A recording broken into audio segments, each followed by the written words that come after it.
মুর্শিদাবাদ ভারত মুহতারামকে আলোচনা করার জন্য সবিনয় অনুরোধ করছি। আলোচনা পেশ করছেন বেন্দা রাহুল হোসেন।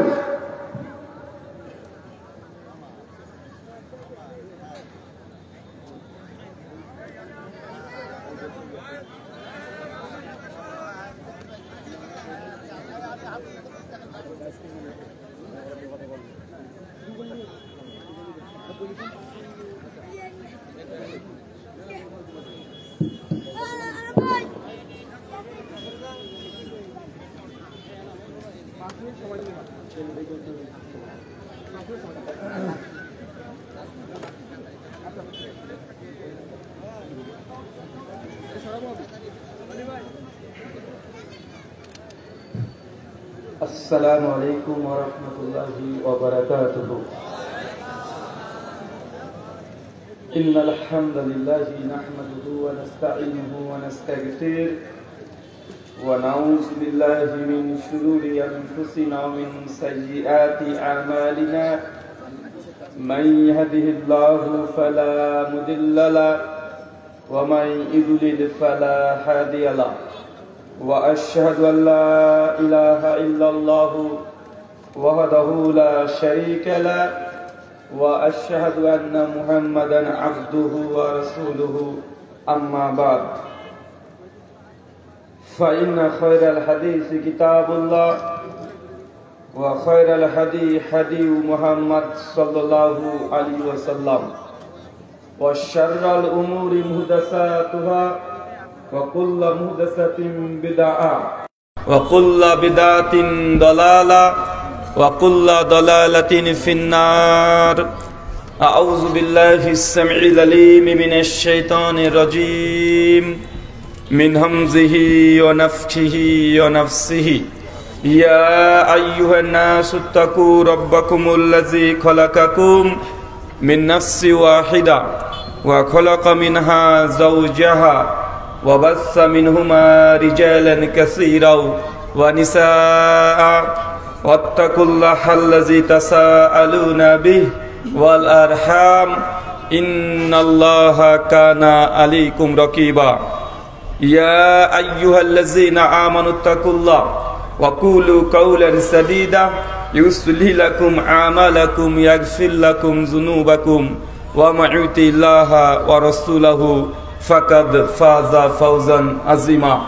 قال رب اشرح لي صدري ويسر لي أمري واحلل عقدة من لساني يفقهوا قولي ربي زدني علما وزدني فهما. সমস্ত প্রশংসা সেই মহান সত্তা আল্লাহ সুবহানাহু ওয়া তাআলার জন্য, যিনি আমাদের সৃষ্টি করেছেন। শুধু সৃষ্টি করেননি, এই পৃথিবীতে সহস্র কোটি মাখলুকাত সৃষ্টি করার পরেও যিনি আমাদের এই মানব জাতিকে সর্বশ্রেষ্ঠ জাতি, সর্বশ্রেষ্ঠ মাখলুকাত এবং সর্বশ্রেষ্ঠ নবী মুহাম্মদ আরবি সাল্লাল্লাহু আলাইহি ওয়াসাল্লামের উম্মত হিসেবে প্রেরণ করেছেন, সেই মহান সত্তা আল্লাহ সুবহানাহু ওয়া তাআলার সংক্ষিপ্ত শুকরের সুজুদ আদায় করি তার নিজেরই শেখানো ভাষা দিয়ে। সকলে এক বাক্যে পড়ি আলহামদুলিল্লাহ। ঈদগাছা আহলে হাদিস জাই মসজিদের উন্নতি কল্প এবং পরিচালনায় আজ 4 ফেব্রুয়ারি 2025 মঙ্গলবার আজিমুশান ইসলামী আলোচনা সভা। আজকের এই আলোচনা সভাটিকে সফল করার জন্য যারা সার্বিক দিক থেকে সাহায্য এবং সহযোগিতা করেছেন তাদের প্রত্যেকের নাম স্বতন্ত্রভাবে নিয়ে শুকরিয়া আদায় করা সম্ভব নয়। তারপরেও আজকের এই চলন্ত সভার সভাপতি সাহেব, সহসভাপতি, অতিথি এবং বিশেষ অতিথি সহ দূর দূরান্ত থেকে যেসব দিনী ভাই এবং বোনের আলোচনা শ্রবণের উদ্দেশ্যে একত্রিত হয়েছেন, পাশাপাশি যারা অর্থ, শ্রম, মেধা, অক্লান্ত পরিশ্রম, দোয়া এবং পরামর্শ দিয়ে সহযোগিতা করেছেন, আল্লাহ সুবহানাহু ওয়া তাআলা তুমি তাদের প্রত্যেকে নেক নিয়াত এবং নেক আমলগুলোকে কবুল করে নাও। সকলে পড়ি আমিন। মহান সত্তা আল্লাহ সুবহানাহু ওয়া তাআলার কাছে দোয়া, এই প্রার্থনা আল্লাহ সুবহানাহু ওয়া তাআলা, আমরা মানুষ, আমরা কম বেশি ছোট বড় ভুল ত্রুটি বিচ্যুতি গুনাহ পাপ অন্যায় করে থাকি। আজকের এই আলোচনা সভার উসিলায় আমাদের পেছনের ছোট ছোট গুনাহগুলোকে তুমি ক্ষমা করে দাও, সকলে পড়ি আমিন। সম্মানিত সুধী, বাদ মাগরিব থেকেই বিভিন্ন আলোচক তারা পবিত্র কোরআনুল কারীম এবং হাদিসে মুবারাকা থেকে অনেক গুরুত্বপূর্ণ আলোচনা আপনাদের সামনে পেশ করেছেন। আজকের এই আলোচনা সভার অন্তিম লগ্নে আপনাদের সামনে উপস্থিত হয়েছি, মধ্যম লগ্নে আপনাদের সামনে উপস্থিত হয়েছি নির্দিষ্ট একটি বিষয়ের উপরে কোরআনুল কারীম এবং হাদিসে মুবারাকা থেকে আলোকপাত করার উদ্দেশ্যে।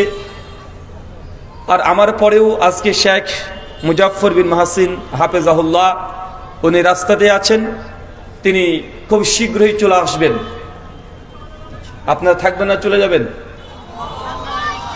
কে কে চলে যাবেন হাত দেখি। হ্যাঁ, কে যাবেন না তো? মানে যা আছেন সব বসে থাকবেন, প্রস্রাব ফিরতে যাবেন না তো? বললেন যে যাব না, মানে একবারে চলে যাবেন না, এটাই তো বুঝাচ্ছেন নাকি? মানে প্রস্রাব বা পায়খানা যদি ফেরা প্রয়োজন হয় তবে যাব, বিড়ি খেতে হলেও যাব, কিন্তু গিয়ে আবার চলে আসবো, তাই তো? আচ্ছা, তাই হোক। আমাদের পরেও শেখ মুজাফফর বিন মাহসিন হাফেজাহুল্লাহ তিনি আসবেন, আলোচনা করবেন।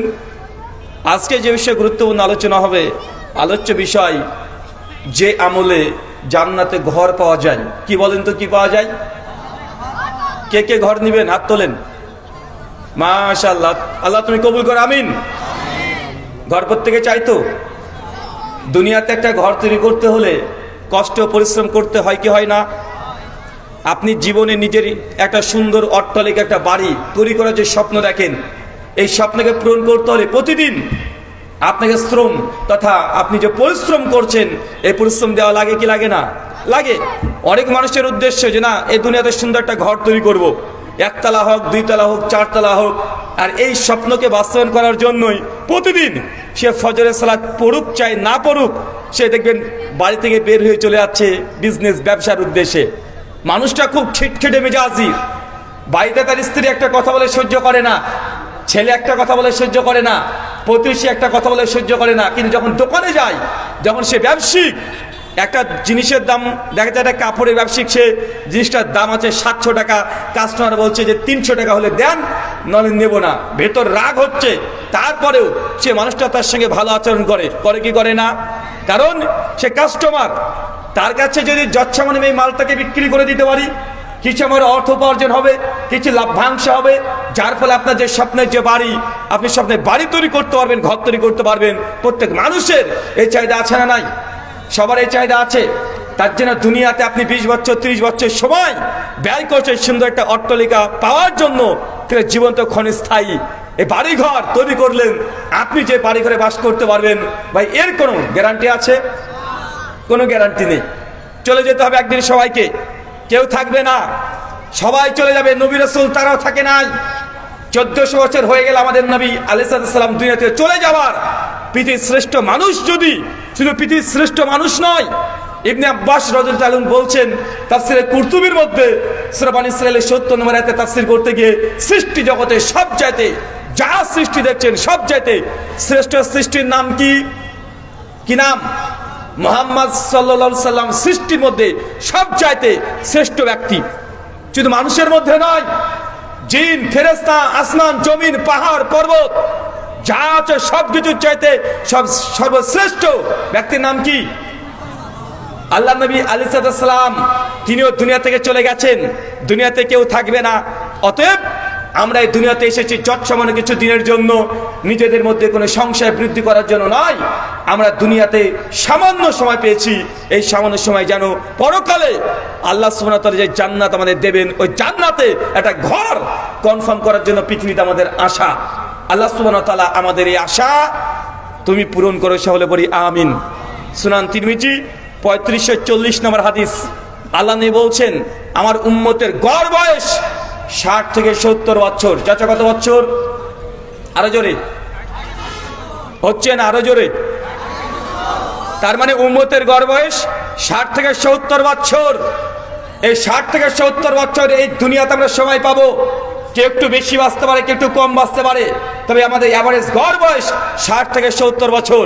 জামে তিরমিজি হাদিস না 2417 সনদ হাসান। আল্লাহ নবী বলছেন কিয়ামতের মাঠে প্রত্যেক আদম সন্তানকে 5খানা প্রশ্ন করা হবে। কয়টা? 5খানা প্রশ্ন করা হবে। 5খানা প্রশ্নের মধ্যে প্রথম প্রশ্ন করা হবে আন উমুরহি, হে বান্দা, তোমাকে যে 60 বছর সময় দিয়েছি, তোমাকে যে দুনিয়াতে 30 বছর সময় দিয়েছি, তোমাকে 40 বছর সময় দিয়েছি, তোমাকে 22 বছর সময় দিয়েছি, এই সময়টা দুনিয়াতে তুমি কোন কাজে ব্যবহার করেছো? আজকে তোমাকে কড়াই গন্ডায় আমার কাছে হিসাব বুঝিয়ে দিতে হবে। কেন? সময় কি আপনার বাবার তৈরি না আল্লাহর তৈরি? এই সময়ের হিসাব দেওয়া লাগবে কি লাগবে না? এই সময়ের হিসাব দেওয়া লাগবে। কেউ যদি 20 বছর হায়াত পায়, কিয়ামতের মাঠে 20 বছরের হিসাব আপনাকে দেওয়াই লাগবে। তারপরে কিয়ামতের মাঠে একটা ধাপ আপনি সামনে ফেলতে পারবেন, নচেত সামনে ধাপ ফেলা যাবে না। তার মানে বুঝলাম আমাদের কিয়ামতের মাঠে প্রথম যে হিসাব হবে আমাদের সময়, টাইম, কোন কাজে ব্যবহার করেছি। বলেন আপনারা কোন কাজে ব্যবহার করেছেন? জি, আজকে তো ভালো কাজে ব্যবহার করছি। এখন ফেরেশতা আসুক না, হিসাব দিয়ে দেবো। যে আমরা ওয়াজ শুনছি, আলোচনা শুনছি, তাই না? এই সময়টা তো ভালো। কিন্তু আপনাকে যদি বলা হয় যে ভাইজান গত 3 দিন মানে টোটালি 72 ঘন্টা আপনার সময়টা কোন খাতে ব্যবহার করেছেন, প্রকাশ করতে পারবেন? যদি আপনাকে বলা হয় গত 3টা দিন আপনার সঙ্গে গোপন সিক্রেট ক্যামেরা লাগানো ছিল, এই 3টা দিন আপনি কোথায় গিয়েছেন, কোথায় উঠেছেন, বসেছেন, কার সঙ্গে কি কথা বলেছেন, কার সঙ্গে মেসেঞ্জারে চ্যাট করেছেন, কোথায় কি করেছেন, সবকিছু একদম ক্যামেরাতে রেকর্ড করা আছে। আর এই 3 দিনের আপনার জীবনী আজকে জনসম্মুখে মানুষের সামনে আমরা ভিডিও স্যাটেলাইটের মাধ্যমে দেখাতে চাই। কেউ রাজি হবেন? রাজি হতে পারবেন যে না, যে 3 দিন যা করেছে প্রকাশ্যে সবাইকে দেখিয়ে দাও, আমার স্ত্রী, প্রতিবেশী, বাবা মা যা হচ্ছে সবাই দেখুক, আপনার কোনো সংশয় সন্দেহ নেই। তার মানে আমরা বুঝতে পারছি মাত্র 3টা দিনের সময়ের হিসাব দিতে গেলে আমরা হিমশিম খেয়ে যাব। কিন্তু কিয়ামতের মাঠে আল্লাহ সুবহানাহু ওয়া তাআলা তার গোটা জীবন যে যত হায়াত পেয়েছে তার হায়াতের দরুন আল্লাহ সুবহানাহু ওয়া তাআলা প্রত্যেক সেকেন্ডের আল্লাহ সুবহানাহু ওয়া তাআলা হিসাব নেবে। আল্লাহ সুবহানাহু ওয়া তাআলা এই কিয়ামতের মাঠে এই সময়ের হিসাব দেওয়া আমাদের যদি তুমি সহজ করে দাও, সকলে পড়ি আমিন। সম্মানিত সুধী, আজকের আলোচ্য বিষয় যে আমলে জান্নাতে ঘর পাওয়া যায়। তার আগে আপনাদের উদ্দেশ্যে একটা কথা বলি। সূরা জুমার সূরা নম্বর 39 আয়াত নাম্বার 18 আল্লাহ সুবহানাহু ওয়া তাআলা বলছেন আল্লাযীনা ইয়াসতামিউনাল কওল ফায়াত্তাবিউনা হাসানা উলাইকা আল্লাযীনা হাদাহুমুল্লাহ উলাইকা হুম উলুল আলবাব। বাংলা ভাব অনুবাদ, আল্লাহ সুবহানাহু ওয়া তাআলা বলছেন আল্লাযীনা ইয়াসতামিউনাল কওল, যারা মনোযোগ সহকারে কথা শ্রবণ করে। চাচা বলেন তো কি করে? তার মানে কথা শুনতে হবে। কি করতে হবে? কথা শুনতে হবে। আপনি দূরে বসে থাকবেন, যেটা আহলে হাদিসদের প্রোগ্রাম, এটা সালাফিদের প্রোগ্রাম, এটা লামাশাবিদের প্রোগ্রাম, এটা গায়ের মুকাল্লিবদের প্রোগ্রাম, এরা পীর মানে না, ওরা এই মানে না, ওই মানে না, এই বলে দূরে বসে থাকবেন এমনটা নয়। আল্লাহ সুবহানাহু ওয়া তাআলা কোরআনে বলছেন আল্লাযীনা ইয়াসতামিউনাল কওল, যারা মনোযোগ সহকারে কথা শ্রবণ করে, মানে আপনাকে কথা শুনতে হবে। কথা কে বলছে এটা গুরুত্বপূর্ণ নয়, বরং কার কথা বলা হচ্ছে এটাই গুরুত্বপূর্ণ। একটা হিন্দু পণ্ডিত এসে যদি আপনাকে বলে যে মুসলমান, হাই হাই তোমরা সুদ খাচ্ছ, তোমরা সুদের সঙ্গে যুক্ত, আরে আমরা তো শুনেছি তোমাদের নবী বলে গেছেন কেউ যদি জেনে বুঝে 1 টাকা সুদ খায়, মায়ের সঙ্গে জেনা করলে যে পাপ হয় সে পাপ হয়, তোরা মুসলমান হয়ে কেন সুদ খাচ্ছ? বেটা হিন্দু পণ্ডিত যে কথা বলে, কথাটা হিন্দু পণ্ডিত বললেও কথা ঠিক না ভুল? একটা হিন্দু পণ্ডিত এসে যদি আপনাকে বলে যে ভাইজান আপনারা মুসলমান হয়ে মদ পান করছেন, অথচ আপনাদের কোরআনে মদকে হারাম করা আছে, লোকটা হোক খ্রিস্টান হোক সে হিন্দু, কিন্তু কথাটা কোরআনের বলেছে, মানা যাবে কি যাবে না? তার মানে তার কথাটা মানা যাবে। আপনি দূরে বসে থাকবেন, ওরা আলাদা। আপনাকে আমরা অনুগ্রহপূর্বক বলছি যে দূরে বসে থাকলে হেদায়েত পাওয়া সম্ভব নয়, আপনাকে কথা শুনতে হবে। ওমর ইবনুল খাত্তাব, যদি দুর্বল সনদে ঘটনা বর্ণনা, তিনি যখন ইসলাম গ্রহণ করেন সেই সব গ্রহণ করার যে কারণ দেখানো হয়েছে যে তার বোন বাড়িতে কোরআন মাজিদ পাঠ করছিলেন, তিনি ঘরের পেছন থেকে শুনেছিলেন। এখন আপনি বলেন তো, যদি ওমর বিন খাত্তাব কোরআনুল কারীম না শুনতেন তাহলে তিনি হেদায়েত পেতেন? কথা বলেন। তাতে হেদায়েতের জারিয়া হতো না। অনেক মানুষ দূর থেকে আমরা সমালোচনা করি, আমাদের আলোচনা না শুনে, কথা না শুনে, আগে থেকে বিভিন্ন রকমের মন্তব্য দিয়ে তারা দূরে বসে থাকে। আল্লাহ সুবহানাহু ওয়া তাআলা জানাচ্ছেন, আল্লাযীনা ইয়াসতামিউনাল কল, যারা মনোযোগ ধরে কথা শ্রবণ করে। মানে আপনার কথা শুনতে হবে। শোনেন, কথা শুধু শুনলেই হবে না, বক্তার কথা শুনবেন, সব কথা মেনে নেবেন এমনটা নয়। আল্লাহ তারপরে শর্ত বেঁধে দিয়েছে, ইয়াত্তাবিউনা হাসানা, বক্তার সব কথা শুনে মানা যাবে না, শোনার পরে সেটারই আনুগত্য অনুসরণ করতে হবে। যেটা হাসান, উত্তম কথা, ওই কথাগুলোকে আপনাকে গ্রহণ করতে হবে। কোন কথা বলেন তো? উত্তম কথা। আল্লাহ বলেন, কথা শোনো, তুমি কথা শোনো, শুনে সব কথা মানা যাবে না, মানতে হবে কোন কথা? হাসানা, উত্তম কথাকে মেনে চলতে হবে।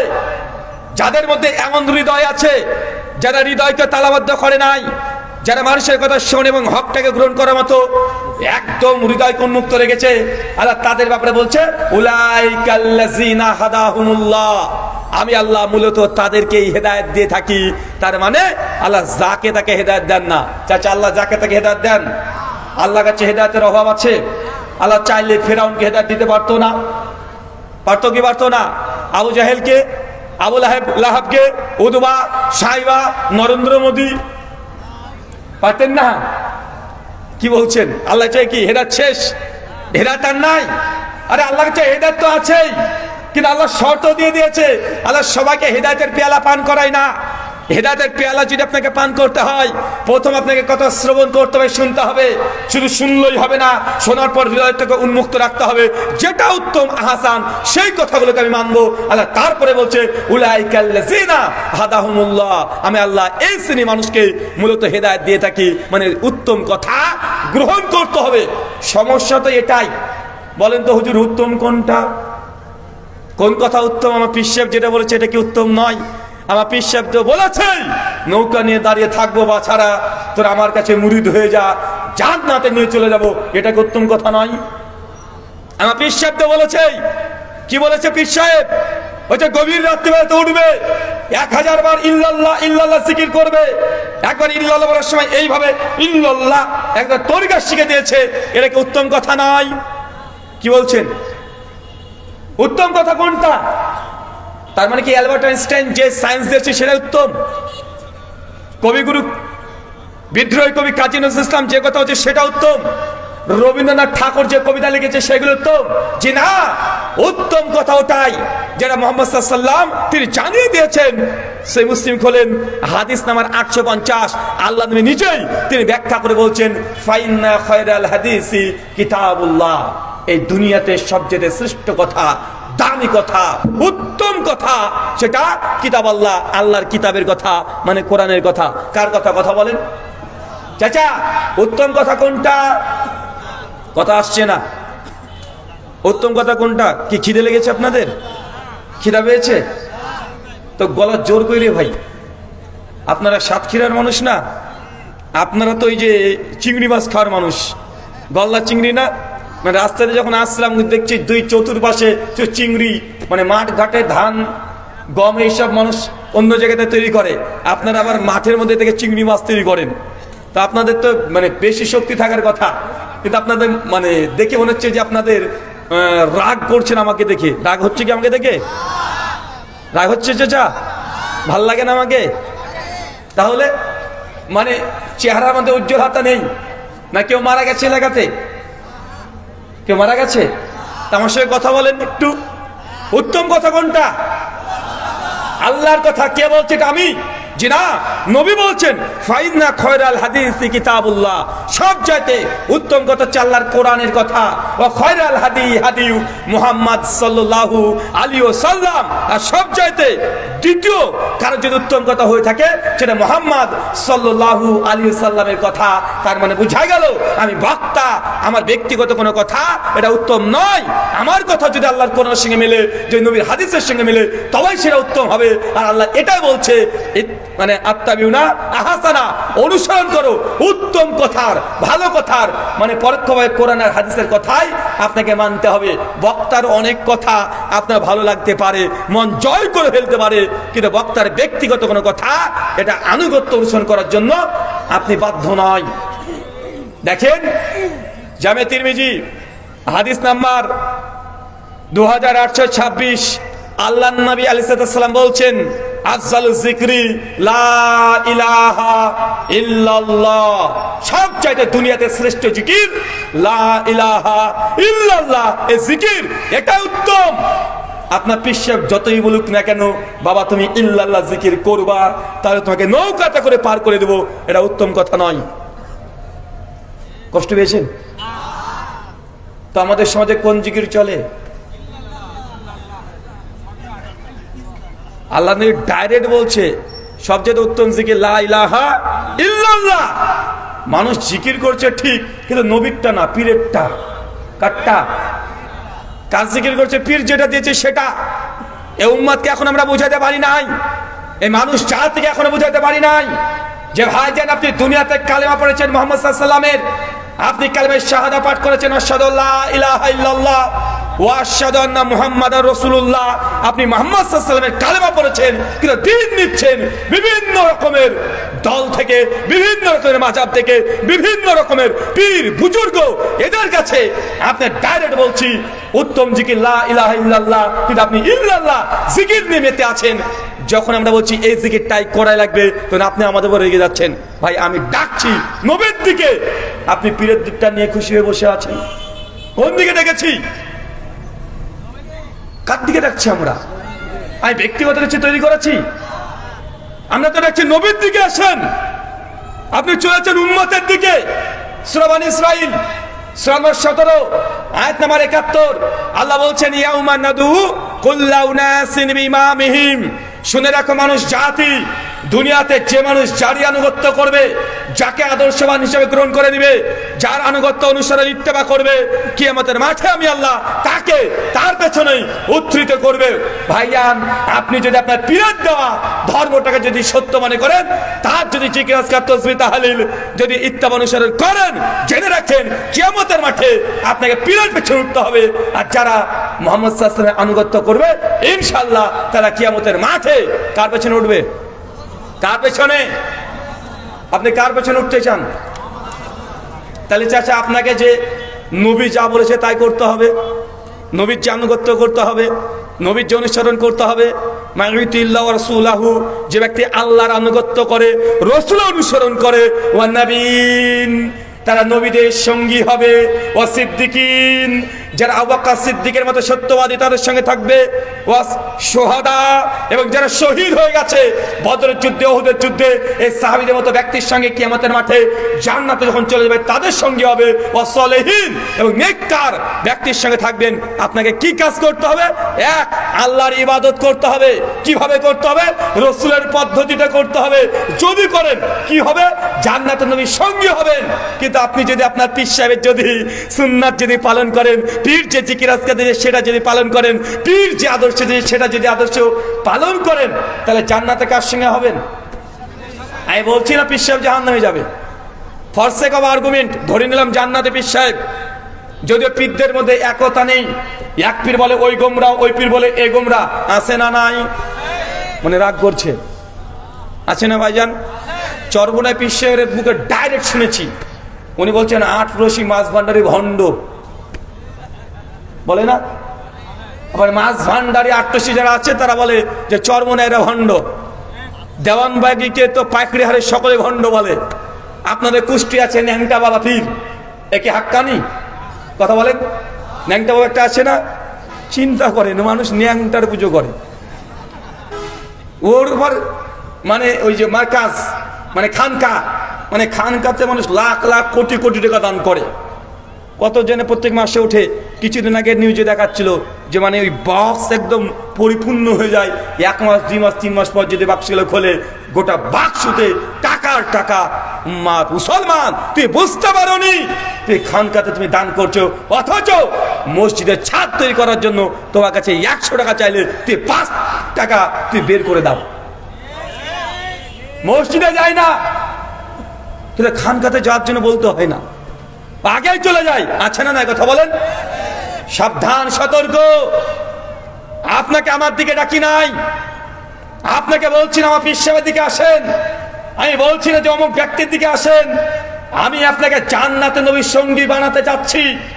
আল্লাহ কোরআনে সূরা নিসার 69 নম্বরে ডাইরেক্ট বলছে যে নবীর আনুগত্য করবে, নবীর অনুসরণ করবে, সে জান্নাতে কার সঙ্গে হবে? ও নবীদের সঙ্গী হবেন আপনি।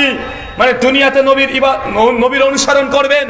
নবী যা বলে গেছে, নামাজ, রোজা, হজ, যাকাত, দান, সাদকা, পরিবার, অর্থনীতি, সমাজনীতি, রাষ্ট্রনীতি সব যদি নবীর মতো সেম করেন, আপনি জান্নাতে নবীর সঙ্গী হবেন। কিন্তু দুনিয়াতে যদি আপনি অন্য কাউকে মেনে নেন, এ আমার ধর্ম পালন করার আদর্শ, যা বলেছে তাই করব, তো যদি সে লোকটা জান্নাতি হয়, তো জান্নাতে চাচা আপনি পীর সাহেবের সঙ্গে থাকবেন, নবীর সঙ্গে থাকতে পারবেন না। আমি বলছি না পীর সাহেব জাহান্নামী, বলছি না পীর জাহান্নামে চলে গেছে, এই কথা বলছি না। যদি জান্নাতে যাও, আর আপনি যদি পীরকে মেনে মেনে জান্নাতে যান, কার সঙ্গে থাকবেন? পীরের সঙ্গে। যে নবী সুন্নাত মানেন, কার সঙ্গে থাকবেন? নবীর সঙ্গে। এখন আপনারা সিদ্ধান্ত নেন যে আপনারা জান্নাতে গিয়ে নবীর যে ঘর পাবে, পাশে যদি আপনার বাড়ি হয়, মানে সরি আবু বকর রাদিয়াল্লাহু আনহুর বাড়ি, তার পাশে ওমর বিন খাত্তাবের বাড়ি, তার প্রতিবেশী, আপনি একটা ঘর পেয়ে গেছেন নবীকে ভালোবেসে, নবীর আনুগত্য অনুসরণ করে, সে জান্নাত কত সুন্দর হবে। যার প্রতিবেশী স্বয়ং নবী মুহাম্মদ সাল্লাল্লাহু আলাইহি সাল্লাম। আমরা চাই নবীর সঙ্গী হতে, চাই কি চাই না? তাহলে নবীর আদর্শকে গ্রহণ করতে হবে, নবীর আনুগত্য করতে হবে, কোনো প্রশ্ন আসবে না। খবরদার এই জবান থেকে, জিহ্বা থেকে এই শব্দ যেন বের না হয় যে ছোটখাটো সুন্নাত, এই সব নিয়ে আপনারা তো মাতামাতি করেন কেন? এই কথা জিহ্বা থেকে যেন বের না হয়। ছোটখাটো সুন্নাত মানে নবীর কোনো সুন্নাত ছোটখাটো বললে নবীকে অপমান করা হয়। নবীর সুন্নাত ছোটখাটো? নবী কোনো জিনিস ছোটখাটো যদি বলা হয়, ডিরেক্ট আল্লাহর প্রতি অভিযোগ চলে যাবে। আল্লাহকে এই সুন্নাত কি যে শরীয়ত দিয়েছে ছোটখাটো? ওয়ামা ইয়ান্তিকু আনিল হাওয়া ইন হুয়া ইল্লা ওয়াহয়ু ইউহা। আমার নবী তোমাদের যা বলে নিজের তরফ থেকে কোনো কথা বলে না, আমি আল্লাহ যা ওহী করেছি আমার নবী সেটাই তোমাদের কাছে শুধু ব্যক্ত করে। সূরা নাজম 53 আয়াত 3 এবং 4। চলেন একটা হাদিস আপনাকে উপহার গিফট দিই, যারা বলে নবী সুন্নাতকে ছোটখাটো বলে ইগনোর করতে চায়। সুনান আবু দাউদ কিতাবুস সালাত হাদিস নাম্বার 756, 755 এবং 56। আল্লাহর নবী একদিন সালাতরত অবস্থায় আছেন, নামাজ পড়ছেন। এমতো পরিস্থিতি একজন ব্যক্তি, তার নাম হচ্ছে ইবনু মাসউদ, বিখ্যাত সাহাবী, বিখ্যাত ফকিহ সাহাবী। জঙ্গে জামালের পরে 32 হিজরিতে তিনি শাহাদাত বরণ করেছেন। ইবনে মাসউদ তিনি নিজে রিওয়ায়াত করে বলছেন, নবীর পাশে যখন আমি সালাতে দাঁড়ালাম, আল্লাহ নবী বললেন আল্লাহু আকবার। তিনি বাম হাতে পরে ডান হাতে বেঁধে তিনি সালাত শুরু করলেন। ইবনে মাসউদ বলছেন আমিও আল্লাহু আকবার বলে হাত বাঁধলাম। বুঝতে পেরেছেন কি করেছে? এবার কি করেছে বলেন তো? দেখেন ডান হাতে পরে বাম হাত। কি চাচা আপনারা কোথায় বাঁধেন? সাতক্ষীরাবাসী কোথায়? বাম হাতে পরে ডান হাত। ইবনে মাসউদ কোথায় বেঁধেছে? ডান হাতে পরে বাম হাত। ইবনে মাসউদ বলছেন আমি নামাজের মধ্যে এইভাবে হাত বেঁধেছি। নবী বেঁধেছিলেন বাম হাতে পরে ডান হাত, বুঝতে পারি নাই, কিন্তু ডান হাতে পরে বাম হাত বেঁধে ফেলেছি। আল্লাহ নবী নামাজরত অবস্থায় সঙ্গে সঙ্গে হাতটাকে ধরে এইভাবে উল্টে আমাকে ঠিক করে দিলেন। আমার আপনাদের কাছে প্রশ্ন, যদি হাত বাঁধা যদি ছোটখাটো সুন্নাত হয়, বারবার আপনি প্রশ্ন করেন যে এইসব জিনিস ছোটখাটো সুন্নাত, এই সুন্নাত যদি ছোটখাটো সুন্নাত হতো, আল্লাহ নবী নামাজকে শেষ করে ইবনে মাসউদকে বলতো ইবনে মাসউদ তুমি এই হাত বাঁধা তুমি পরিবর্তন করতে হবে, তুমি এইভাবে না বেঁধে এইভাবে বাঁধো।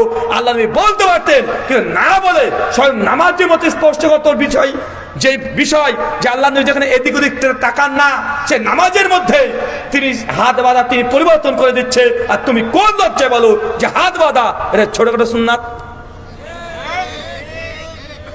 সুনান আবু দাউদ হাদিস 4691। আবু মুসা আশারী বলছেন যে আমি একদিন রাসূলকে দেখলাম, একজন ব্যক্তি কাঁসা বোঝেন, কাঁসা সোনা বোঝেন? আল্লাহ নবীর স্পষ্ট সে বুখারী মুসলিমের হাদিস, সোনার পাত্রে পানি পান করা খাওয়া দাওয়া যাবে? কথা বলেন, যায় না। আল্লাহ নবী বলছেন, আবু মুসা আশআরী সুনান আবু দাউদের হাদিস, তিনি বলছেন যে আমি মসজিদে একদিন প্রবেশ করলাম, দেখছি যে একজন ব্যক্তি, সে সাহাবীর নাম উল্লেখ করেনি, সে বুক পেড়ে দিয়ে একদম শুয়ে আছে। বুক পেড়ে দিয়ে বুঝেন মানে বুকটা আছে নিচে, আমরা সাধারণত চিত হয়ে বলি এটাকে, আর বুক পেড়ে দেওয়া কোনটা? মানে জমিনের সঙ্গে বুকটাকে লাগিয়ে দিয়েছে, লাগিয়ে শুয়েছে। আল্লাহ নবী আলাইহিস সালাম মসজিদে ঢুকে সঙ্গে সঙ্গে তারপর লাথি মেরে তাকে যে খবরদার এইভাবে তুই শোবে না।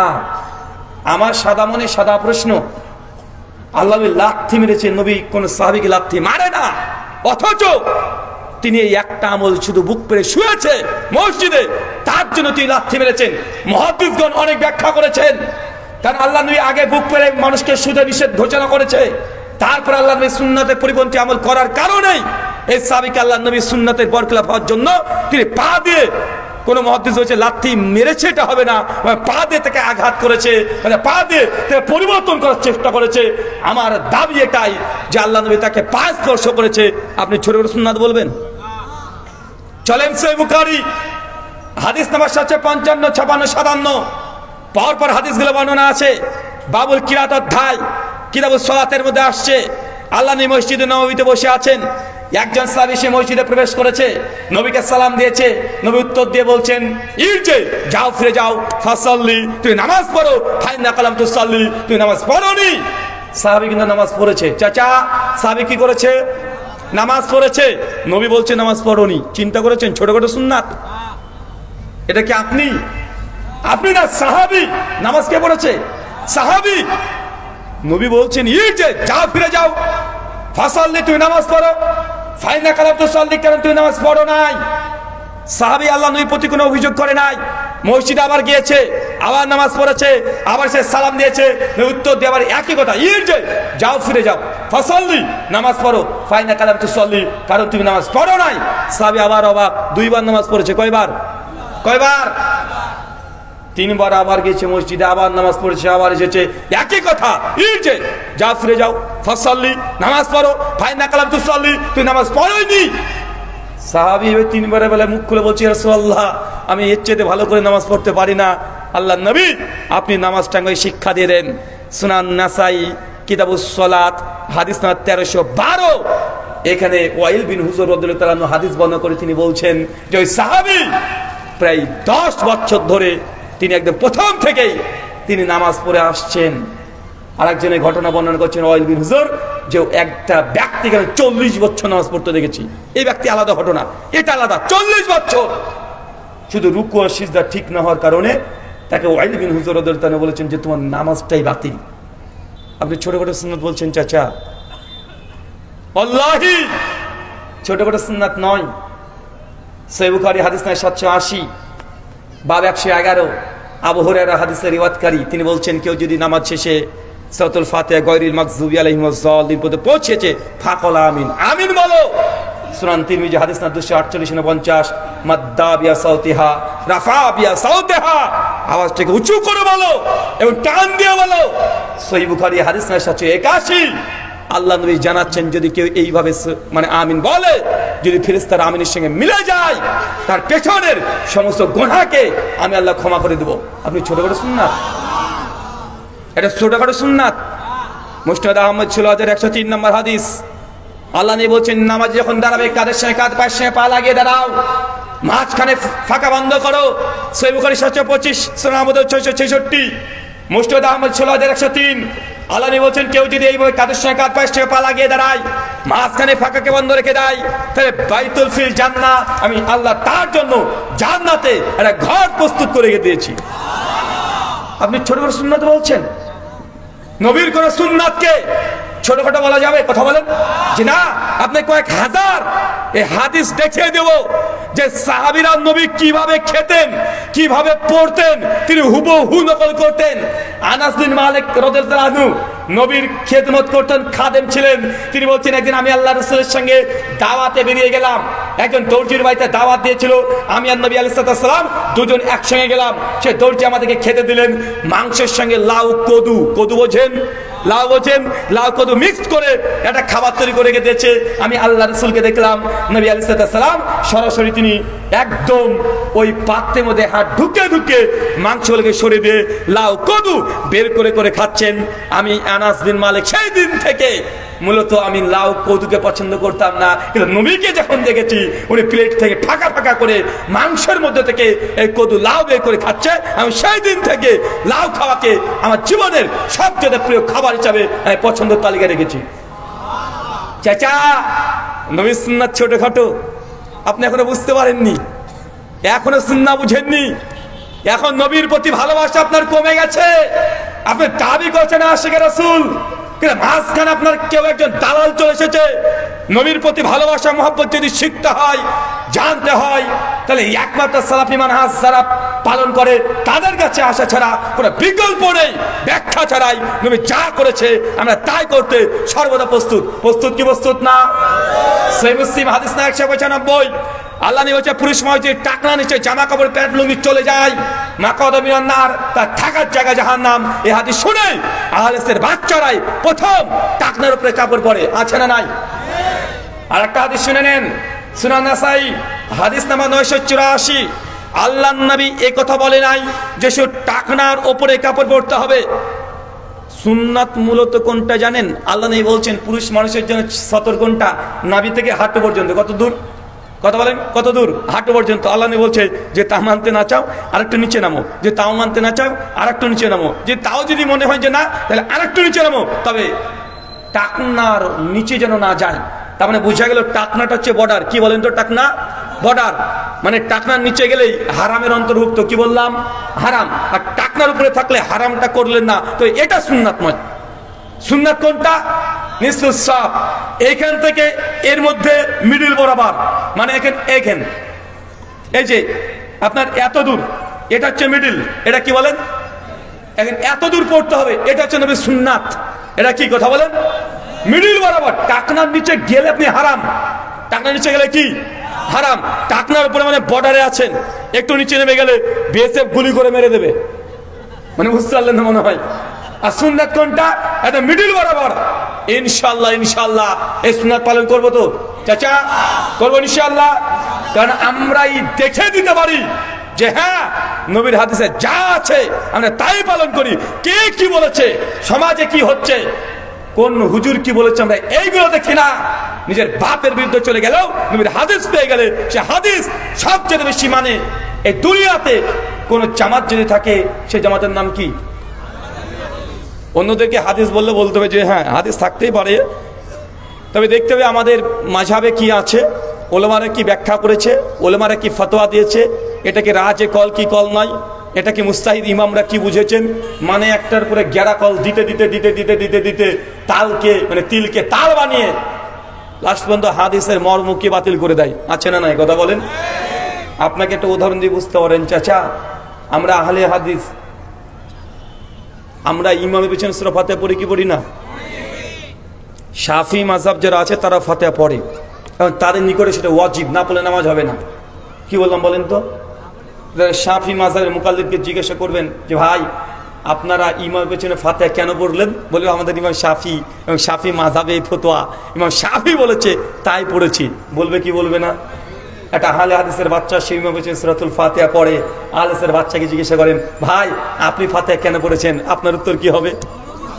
নবী পড়েছে তাই। পার্থক্য দেখেছেন? আমল এক, আমল এক, কিন্তু উৎস দুই দিকে চলে যাচ্ছে না। ওই জন্য আমি কোরআনের আয়াতটাকে বলেছিলাম আপনাকে যে নবীর আনুগত্য করবে সে নবীন, নবীদের সঙ্গী হবে। কার সঙ্গী হবে? নবীদের। আপনি ইমামের আনুগত্য করবেন, ইমাম যা বলেছে এটাকে চূড়ান্ত মেনে নিলাম, হাদিসে কি আছে দেখার দরকার নেই, কিছু করার নাই। আপনার ইমাম যদি জান্নাতি হয়, আপনি যদি জান্নাতি হন, তা জান্নাতে সেই ইমামের সঙ্গে থাকবেন ইনশাল্লাহ। ইনশাল্লাহ আশা রাখেন আহলে হাদিসরা জান্নাতে নবীর সঙ্গী হবে। আর এই আয়াতের ব্যাখ্যাটা আমার নিজস্ব নয়, ইয়াউমা নাদউ কুল্লা উনাসিন বিইমামিহিম, এই আয়াতের ব্যাখ্যা ইবনে কাসির রাহিমাহুল্লাহ, জন্ম 701 হিজরি, মৃত্যু 774 হিজরি, তিনি 750 বছর আগে তাফসীর করেছে। বেটা তুমি আহলে হাদিসকে বলছো যে আহলে হাদিস নাকি ইংরেজের দালাল। ইবনে কাসির কি ইংরেজের দালাল ছিল নাকি? হ্যাঁ, ইবনে কাসির ইংরেজের দালাল ছিল?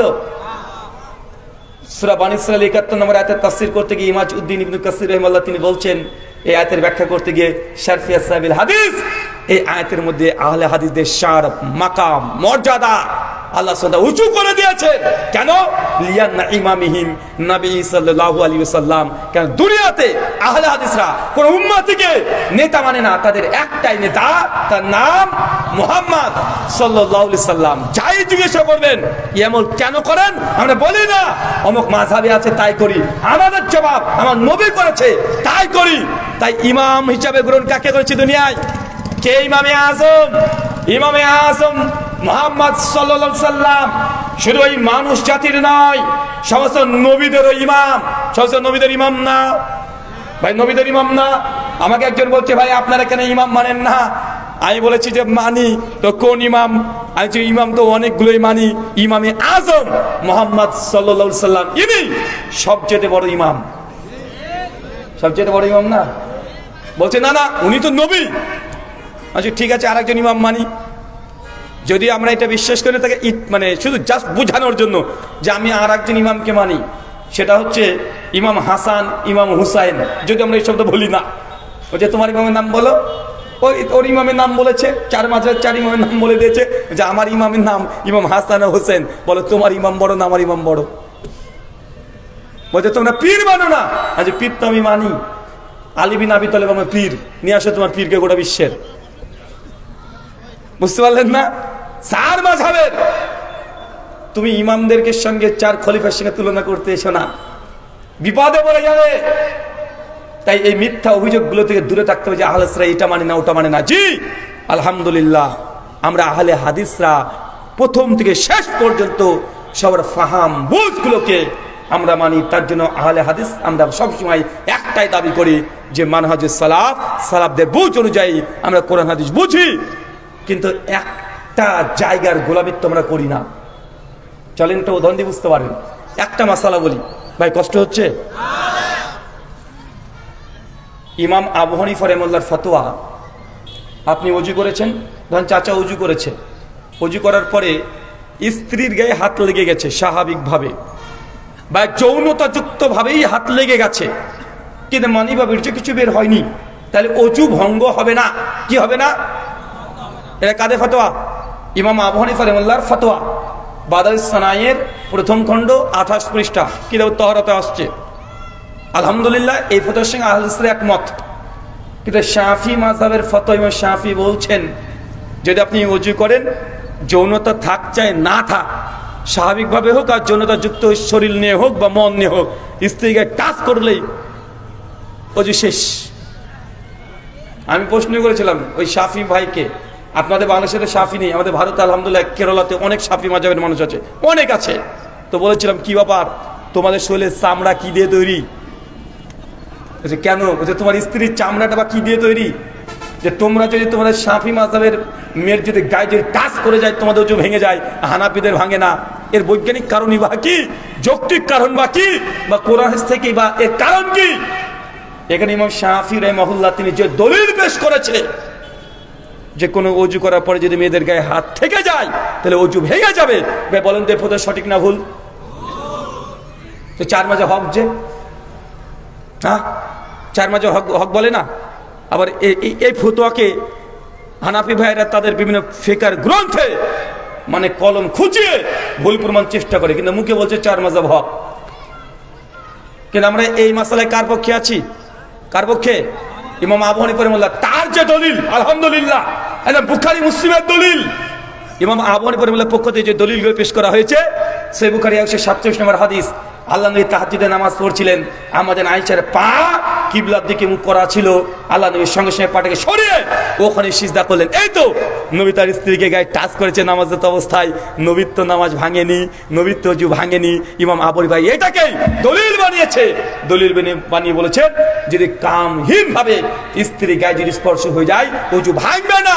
আহলে হাদিসরা এই দলিলকে সামনে রেখে আমরাও এই মাসালা হানাফি ভাইদের সঙ্গে আমরা একমত পোষণ করেছি। কথা কি বুঝতে পারলেন? আচ্ছা, এখান থেকে একটা দলিল সাবিত হয়, আমাদের আয়েশার পা ছিল কিবলার দিকে, মানে কিবলার দিকে মুখ করে যদি আপনি পা দিয়ে ঘুমান না যায় হারাম না, হাদিস দ্বারা প্রমাণিত। বুঝতে পারলেন না মনে হয়? অনেকে একটা প্রশ্ন করে যে ভাই কিবলার দিকে মুখ করে কি যে পা চলে যেতে কি ঘুমানো যাবে? মানে বাঙালিদের মধ্যে এটা আছে যে কিবলার দিকে মুখ করে, মানে সরি পা করে ঘুমানো যাবে না। হুজুর কিবলার দিকে মুখ করে তো আমরা স্বামী স্ত্রী থাকতে পারবো? ভাই কিবলার দিকে মুখ করতে হয় শুধুমাত্র নামাজের সময়, আর প্রস্রাব পায়খানার সময় কিবলার দিকে মুখ করা যায় না। থুতু নিক্ষেপ করার সময় কিবলার দিকে মুখ করে থুতু ফেলা যায় না, এটা হচ্ছে মূল কথা। কিন্তু ঘুমানোর সময় কিবলার দিকে পা যাবে না, এই মর্মে কোনো হাদিস নাই।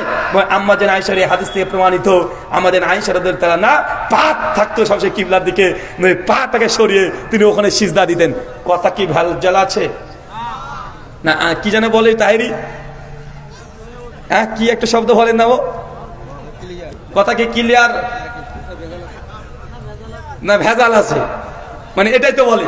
তার মানে আমরা এখান থেকে একটা জিনিস শিখলাম যে আহলে হাদিসরা কোনো গোড়ামি করেন। আলহামদুলিল্লাহ, এই মাসালা ইমাম আবু হানিফা রাহিমাহুল্লাহ 100% হকের উপরে আছে। আহলের ফতোয়া শতভাগ আমরা এখানে দাবি করে বলি এই মাসালায় ইমাম শাফি যে দলিল পেশ করছে সে দলিল দুর্বল, তাদের ফাহাম বুঝ এটাও দুর্বল। আবু হানিফার মাযহাব 100% এটা কোরআন সুন্নাহর অনুকূলে। এখন শুধু নিজে মাযহাবই বলে কোন শাফি যদি তার গায়ে মানে স্ত্রীর গায়ে কামহীন অবস্থায় উঁচু ভেঙে যায়, এটা গোলামি ছাড়া আর কিছুই না। বুখারীতে পড়বে যে আল্লাহ নবী স্বয়ং নিজের স্ত্রীর গায়ে টাচ করে সঙ্গে সঙ্গে তিনি সিজদা দিয়েছেন, কিন্তু কোনো শাফি মাযহাব পড়ছে বুখারীতে হাদিস, মানে একজন শাফি মুকাল্লিদ, তারপরে যদি স্ত্রীর গায়ে টাচ লেগে যায় তার হাত আর সে যদি উঁচু ভেঙে যায় এই বিশ্বাস করে, তবে এটা গোলামি না? এটা গোলামি কি গোলামি নাই? গোলামি। দেখেন সুনান আবু দাউদ, আরেকটা মাযহাবেরটা দিয়ে দিই, সুনানে আবু দাউদ হাদিস নম্বর 43, আলী বিন আবি তালিব তিনি বলছেন দিন যদি কিয়াসের উপরে ভিত্তি করে চলতো তাহলে মানুষ সকল মোজার তলে মাসা করতো, ওপরে নয়। ভাই আমরা মোজার উপরে মাসা করি না, তলে? চাচা কোথায় করেন? মাসাটা তো উপরেই হয়, তাই না? হানাফি ভাইরা করে, আমরা আহলে হাদিসরাও করি না ভাইজান? হাম্বলীরাও করে। আমরা তিনজন এখানে একমত। কিন্তু ইমাম মালিকের মত কি? ইমাম মালিকের বিখ্যাত গ্রন্থ, ইমাম মালিক যদি লিখেনি তার ছাত্র ইমাম কাসিম রাহিমাহুল্লাহ মুদাতুল কুবরার মধ্যে কিতাবুত তাহরাতে মোজা মাসা অধ্যায় জুরাবাইনের এই অধ্যায়ে তিনি নকল করছেন ইমাম মালিকের মত হচ্ছে এটা যে মোজার উপরে মাসা করতে হবে, নিচেও করতে হবে। বুঝতে পারলেন মনে হয়? কোন মাযহাবের মত এটা? কোন মাযহাবের? মালিকীদের। মালিকরা বলছে মাসা উপরে করতে হবে, নিচেও করতে হবে। অথচ মারফু হাদিস, মাওকুফ হাদিস সহিহ সনদে প্রমাণিত নবী শুধু উপরে মাসা করতেন, নিচে করতেন না। কিন্তু এই হাদিস মালিকরা পড়ছে, পড়ার পরেও তারা যখন তাদের মাযহাব মানছে সেই সময় উপরেও করছে, নিচেও করছে, অথচ এটা সরাসরি হাদিসের বিরুদ্ধে চলে যাচ্ছে। তারপরে মালিকরা যদি দুই দিকে মাসা করে, ভাই এটা গোলামি ছাড়া আর কি হতে পারে? গোলামি না, এটা ডাইরেক্ট গোলামি। চলেন আর একটা মাসালা দেখিয়ে দিই। ইমাম আবু হানিফা রাহিমাহুল্লাহ তিনি বলছেন একজন ব্যক্তি অজু করেছে, অজু করার সময় তার মাথায় পাগড়ি আছে। কি আছে? পাগড়ি আছে। ইমাম আবু হানিফা রাহিমাহুল্লাহর ফতোয়া হচ্ছে এটা পাগড়ির উপরে মাসা করা জায়েজ নয়। কথা বুঝতে পারলেন না মনে হয়? জায়েজ না। শাফি, হাম্বলি, মালিকি তিন মাযহাব একমত না। নবী করেছে, সাহাবীদের আমল দ্বারা প্রমাণিত, পাগড়ির উপরে মাসা করেছে। আবু দাউদ, তিরমিজি, নাসাইর পরিষ্কার হাদিস। কিন্তু হানাফি ভাইরা হাদিসগুলো মাদ্রাসায় পড়ায়, পরীক্ষা নাই, পাশ করায়, ফেল করায়। কিন্তু যেহেতু ইমাম আবু হানিফার ফতোয়া এই পাগড়ি পরে মাসা করা যাবে না, তাই তারাও ফতোয়া দিচ্ছে যাবে না। হাদিসে স্পষ্ট দ্বারা প্রমাণিত, নবী করেছেন। এখন যদি তারপরে হানাফি ভাইরা নবীর হাদিসকে ছেড়ে দিয়ে মাযহাবের এই ফতোয়ার উপরে আমল করে, এটা গোলামি ছাড়া কিছুই না। 4 মাযহাব পেয়েছেন তো, না বাকি আছে? কোন মাযহাব বাকি আছে নাকি? হাম্বলি আছে এখন বাকি না? হ্যাঁ, হাম্বলি আছে। চলেন এটা থেকে একটা উদাহরণ নিয়ে নেন। ইমাম আহমদ বিন হাম্বলের মত, রুকু থেকে উঠবেন সামি আল্লাহু লিমান হামিদা বলবেন, তারপরে সঙ্গে সঙ্গে রাব্বানা লাকাল হামদ বলে বাম হাতে পরে ডান হাত রেখে আবার বুকের উপরে সদরিহি বাধ্য হবে। এটা ইমাম আহমদের মত। কার মত? হাম্বলি মাযহাবের মত। কিন্তু এই মতের প্রতি সহিত দূরের কথা, জয়ীফ হাদিসে পাওয়া যায় না। একটা দলিল পেশ করছি ইমাম আহমদ বিন হাম্বল মুসনাদে আহমদে। সে মুসনাদে আহমদের একটা রিওয়ায়াত শুধু যে আল্লাহ নবী বাম হাতে পরে ডান হাত রেখে রুকুর পরে তিনি ইরসাল ইয়াদেন করতেন না, আবার হাত বাঁধতেন। ও হাদিস সমস্ত মুহাদ্দিসদের ঐক্যমতে জয়ীফ। একটাই দলিল হাম্বলিরাই নিজেরাই মুসনাদে আহমদে যখন ওই হাদিস নিয়ে আলোচনা করছে, তারাই বলেছে হাদিস সনদ সহি না, কিন্তু তাদের মাযহাবে যেহেতু আছে, যেহেতু ইমাম আহমদের ফতোয়া এটা, রুকু থেকে উঠে বুকের উপর হাত বাঁধতে হবে, এই জন্য দেখবেন হাম্বলিরা জানে হাদিস জয়ীফ, স্বীকার করে, কিন্তু তারপরে এই আমলটাই করে। কেন? তাদের মাযহাবে আছে তাই। আছে না নাই? কথা বলেন, আছে না নাই? তার মানে আপনার 4 মাযহাব থেকে উদাহরণ দিয়ে দিলাম এই জিনিস, যে হক একটা মাযহাবের মধ্যে সীমাবদ্ধ নয়, হক 4 মাযহাবের মধ্যে আছে, এটা ঠিক। কিন্তু আপনি যদি মনে করেন যে না একটা ওই মাযহাবকে মানবো, একটা দলকে মানবো, ভাই সমস্ত হক পাবেন? যদি একটা মাযহাব যদি হকের উপরে প্রতিষ্ঠিত থাকতো, একটা মাযহাবের মধ্যে যদি পরিপূর্ণ হক থাকতো, তাহলে বাকি 3টে মাযহাব তৈরি হতো না। হতো চাচা? যদি একটা মাযহাব যদি হকের উপরে থাকতো, বাকি 3টে মাযহাব দরকার ছিল? হ্যাঁ, তবে না হক বলেই তো বাকি 3টে তৈরি হয়েছে। হয়েছে না ভাইজান? হয়েছে। চলেন আহলে হাদিসের একটা বলি, নাহলে আপনারা কষ্ট পাবেন যে সবাই বলেন আপনাদের তো বললেন না। ভাই আমাদেরও আছে। আমাদের আহলে সমাজে একটা সময় ছিল নামাজ শেষে রব্বানা যালামনা আনফুসানা, ছিল কি ছিল না? ছিল না? মনে যাচ্ছিল না? আহলে হাদিসরা যখন তদন্ত গবেষণা করে দেখছে যে না রে ভাই, এই মর্মে কোনো সহি তো দূরের কথা, কোনো জয়প্রিয় অত প্রমাণিত নাই যে ফরজ না দেবরে মুনাজাত করতে হবে, প্রথমে আহলে হাদিসরা এই বিষয়ে পুরো আলোচনা, ডিবেট, বিতর্ক, বাহাস, বই লেখালেখি করেছে কি করে নাই? কথা বলেন। তার মানে বোঝা গেল আহলে হাদিসরা কোনো আমল নিজে করছে বলেই সেটা হক মনে করে না, দলিলের আলোকে যেটা হক সেইখানে আহলে হাদিসরা ফিরে যায়। যায় কি যায় না? আহলে হাদিসের কিছু কিছু উলেমা, সবাই না, একটা কথা প্রচার করেছিল 2008-9-10 দিকে, যে কালেমা লা ইলাহা ইল্লাল্লাহ মুহাম্মাদুর রাসূলুল্লাহ একসঙ্গে বলা যাবে না। বলেছিল না ভাইজান? বলেছে কি বলে নাই? কেন? ওনাদের দাবি ছিল এই মর্মে কোনো সহিহ সূত্রে কোনো হাদিস পাওয়া যায় নাই, এই জন্য বলা যাবে না। কিন্তু পরবর্তী সময় যখন দেখা গেল যে না, এই মর্মে ডাইরেক্ট হাদিসের গ্রন্থে হাদিস মজুদ আছে, তার মধ্যে একটা ইমাম বাইহাকির কিতাব আসমা সিফাত, হাদিস নম্বর 198, ইবনে আব্বাস বলছেন কালেমা তাকওয়া লা ইলাহা ইল্লাল্লাহ মুহাম্মাদুর রাসূলুল্লাহ ডাইরেক্ট আছে। সেই দিন থেকে আলসে ফতোয়া চেঞ্জ হয়েছে কি হয় নাই? হয়েছে না ভাইজান? তার মানে আমরা কি বুঝলাম? এতক্ষণ বিভিন্ন ফিকহ বিতর্কিত বিষয় আপনাকে বলে বুঝালাম এইটা, যে হক একটা জায়গাতে সীমাবদ্ধ থাকে না, ও হককে খুঁজে খুঁজে বের করতে হয়। তাই আপনি যদি মনে করেন যে না আমি এটাই থেকে শুধুমাত্র আমি থাকবো, এখান থেকে তুমি হক পাওয়া সম্ভব নয়। আল্লাহ সুবহানাহু ওয়া তাআলা তুমি বুঝার তৌফিক দান করে চলে বলে আমিন। শারমত শুধু কোথায় যে চলে গেলাম, আলোচ্য বিষয় যে আমলে জান্নাতে ঘর পাওয়া যায়। চাচা 3 জন ব্যক্তি জান্নাতে অলরেডি ঘর পেয়ে গেছে। কয়জন? আরো জোরে। আমি কোরআন হাদিসের ভান্ডার ঘেটে ঘেটে 3 জনের নাম পেয়েছি, আরো বেশি থাকতে পারে। তাই 3টে সহিহ সনদ আমি পেয়েছি যে 3 জন জান্নাতে অলরেডি ঘর পেয়ে গেছে, অথচ দুনিয়াতে তারা হাঁটাহাঁটি করে বেড়াচ্ছিল, মানে মারা যায়নি, কিন্তু আল্লাহ জান্নাতে যে ঘর পাবে এই ঘোষণা দিয়ে দিয়েছে। 3 জনের নাম কে বলতে পারবে? 1 জন 2 জন, আর কে পারবেন? এই দাঁড়ান, আগে হাত তোলেন। আপনারা 2 জন কেন? ফেসবুক হাফেজাহুল্লাহর থেকে কি এই প্রশ্ন উত্তর এর আগে শুনেছেন আপনি? চুপ, তাহলে বলা যাবে না। আপনি শুনেছেন এর আগে? ওটা প্রশ্ন নয়, মানে এর আগে আমি এই প্রশ্ন করে যে করেছি আপনি শুনেছেন, তাহলে হাত তোলেন কেন? না, যারা শোনেন নাই এখানে আমার চিটিংবাজি করেন না যেন আবার, যে শোনার পরে তো শুনেছি আমি হাত তুলি। যারা শুনেন নাই, 3 জন ব্যক্তি জান্নাতে আগে থেকে ঘর পেয়ে গেছে, কে নাম বলতে পারবেন? কি আপনি কি বক্তব্যের আগে শুনেছেন? তাহলে উঠেন, এক দেখি কি বইয়ের নাম? জান্নাতের অফুরন্ত নিয়ামত। মাশাআল্লাহ, ডক্টর কাবরুল ইসলাম স্যারের হাদিস ফাউন্ডেশন বাংলাদেশ, ঢাকা থেকে ছাপানো, তাই তো? আহলে হাদিস আন্দোলন বাংলাদেশের তরফ থেকে প্রকাশ করা, ভালো বই, পড়বেন।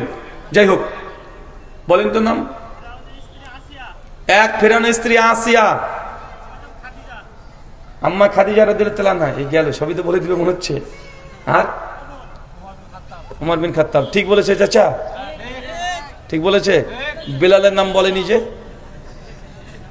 বলেছে। ফাতেমার নাম বলেনি যে? হ্যাঁ, এই গুগল করছেন না তো আবার? এখন বিশ্বাস নেই রে ভাই, কেন মানুষ এখন এত চালাক, মানে প্রশ্ন করলে আগে মানে গুগল করে, এখন চ্যাট জিপিটি করে। কি করে? চ্যাট জিপিটি, মানে ডাইরেক্ট উত্তর দিয়ে দেয়। আছে না নাই? চাচা ঠিক বলেছে? কেউ চ্যালেঞ্জ করবেন ভুল বলেছে না ঠিক বলেছে?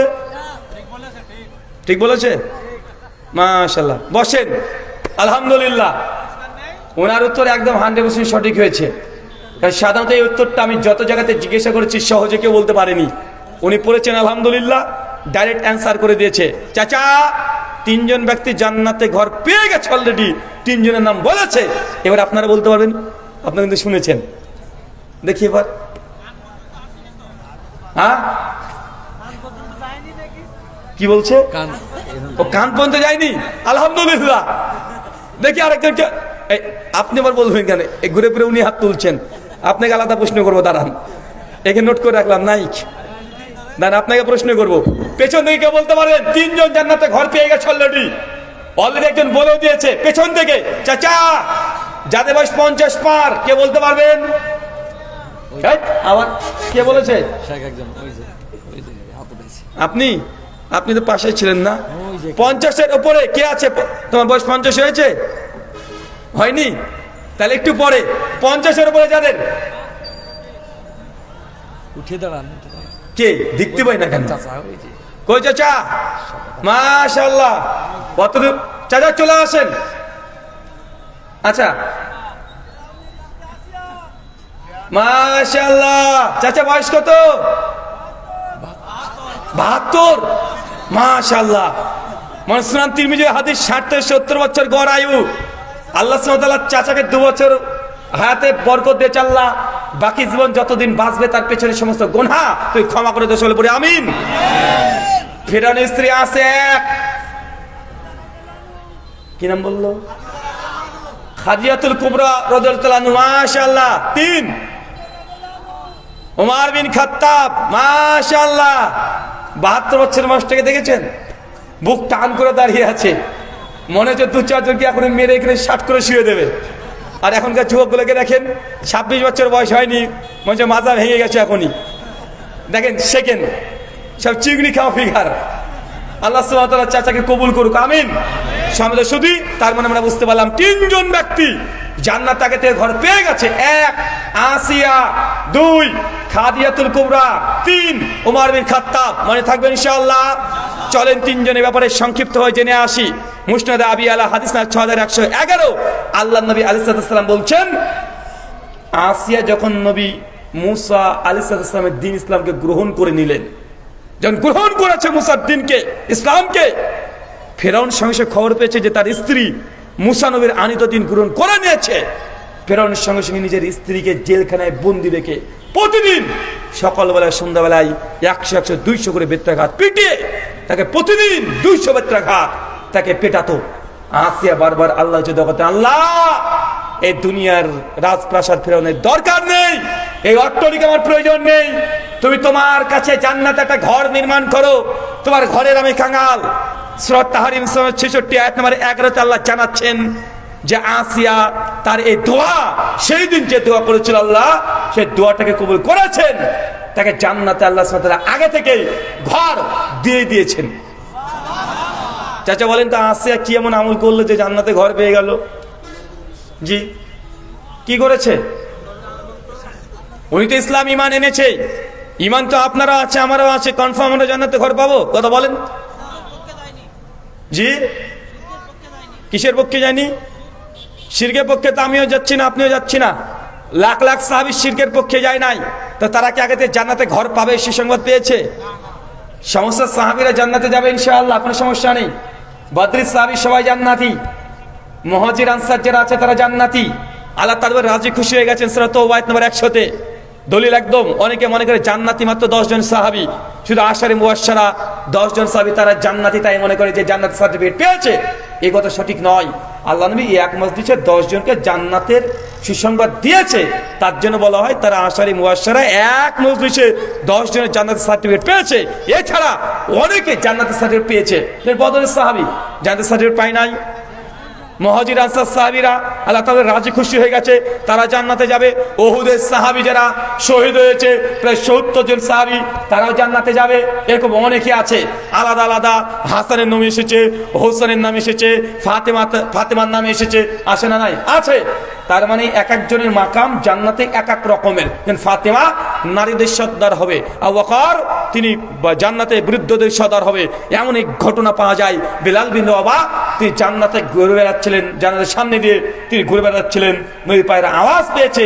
এক একজনের এক এক রকমের মর্যাদা, কিন্তু স্পেশাল ভাবে জান্নাতে ঘর পাবে কনফার্ম হয়ে গেছে, টিকিট কনফার্ম একদম। কোন ঘর পাবে মৃত্যুর আগে এক ঝলক কেউ কেউ দেখেও নিয়েছে। এই মাত্র 3 জন। কয়জন? 3 জন। তার মধ্যে আসিয়া। কি রে ভাই, কি এমন আমল করেছে? মায়েরা, এই আসিয়ার জীবনী থেকে আপনাকে শিক্ষা নিতে হবে আজকে। আসিয়ার স্বামীর নাম কি ছিল? কত বড় আল্লাহর ওলি দেখেছেন? হ্যাঁ, আল্লাহর ওলি না, ও আল্লাহর ওলি না, শয়তানের ওলি। কার ওলি? শয়তানের ওলি।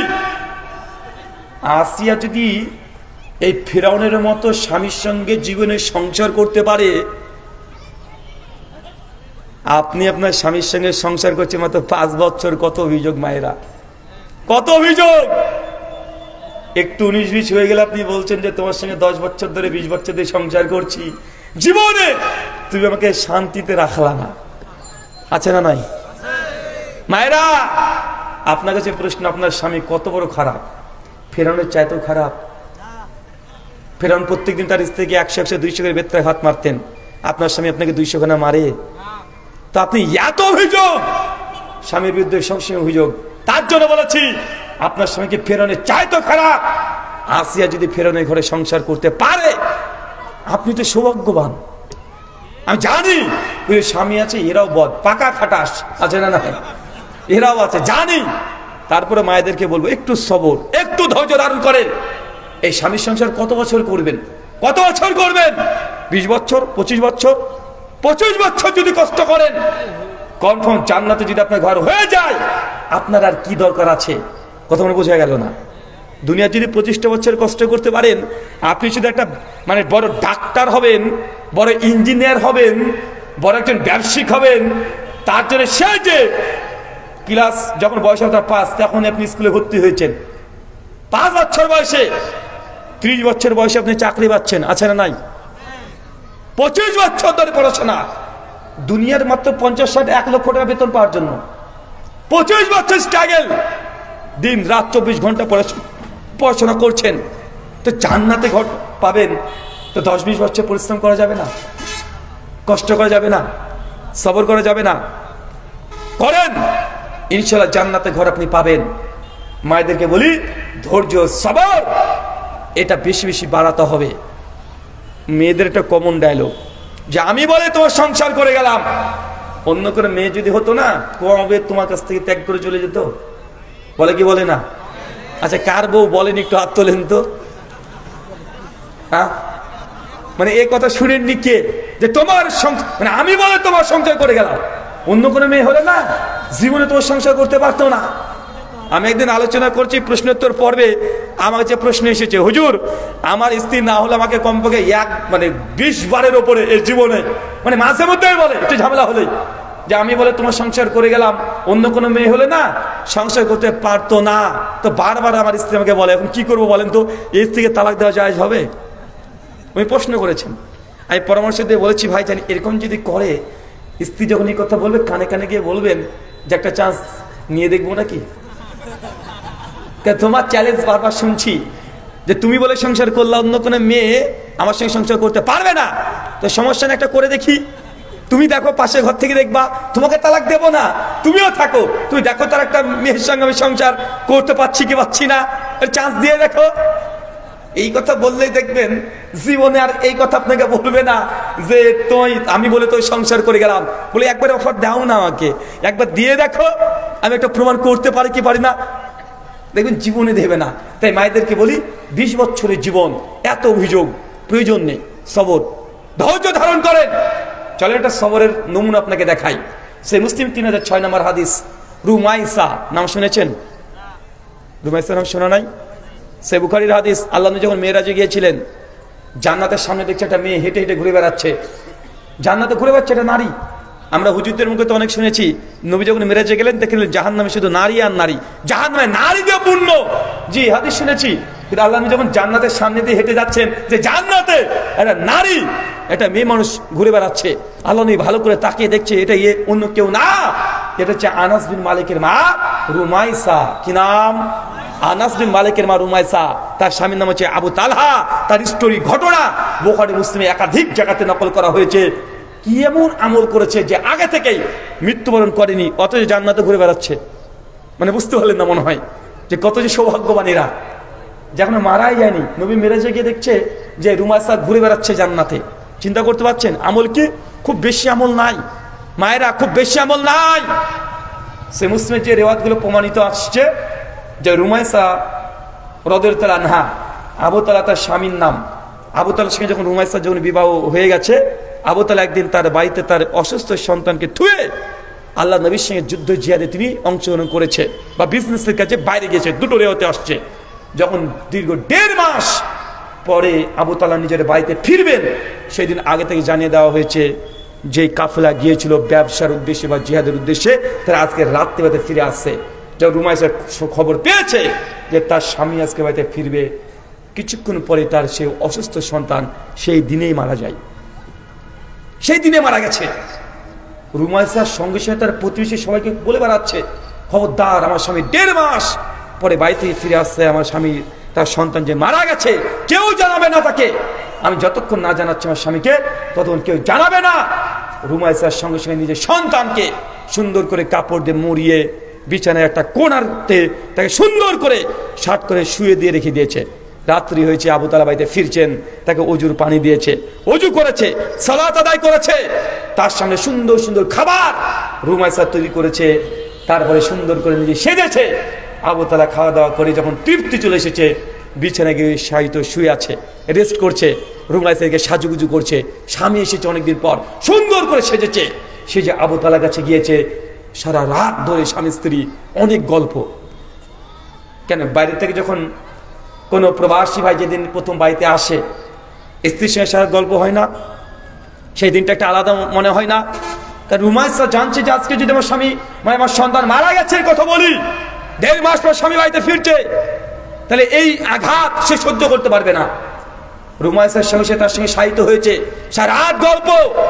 একটা পর্যায়ে স্বামী স্ত্রীর সঙ্গে যা ঘটে সেগুলো ঘটেছে।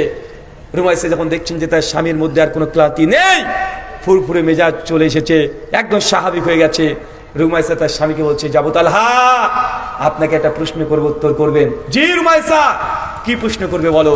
রুমাইসা বলছে, দেখেন, আল্লাহ মানে কোনো ব্যক্তি যদি কাউকে কোনো আমানত রেখে যায়, পরবর্তী সময় যদি সে আমানত যদি ফেরত চায়, তাহলে আমানত কি ফেরত দেওয়া উচিত আমাদের? আবু তালহা বলছে, রুমাইসা, যেই সময় আমরা ইসলামে ছিলাম না, আমরা কত আমানতের খিয়ানত করেছি, কিন্তু ইসলাম আমানতের খিয়ানত করতে দেয় না।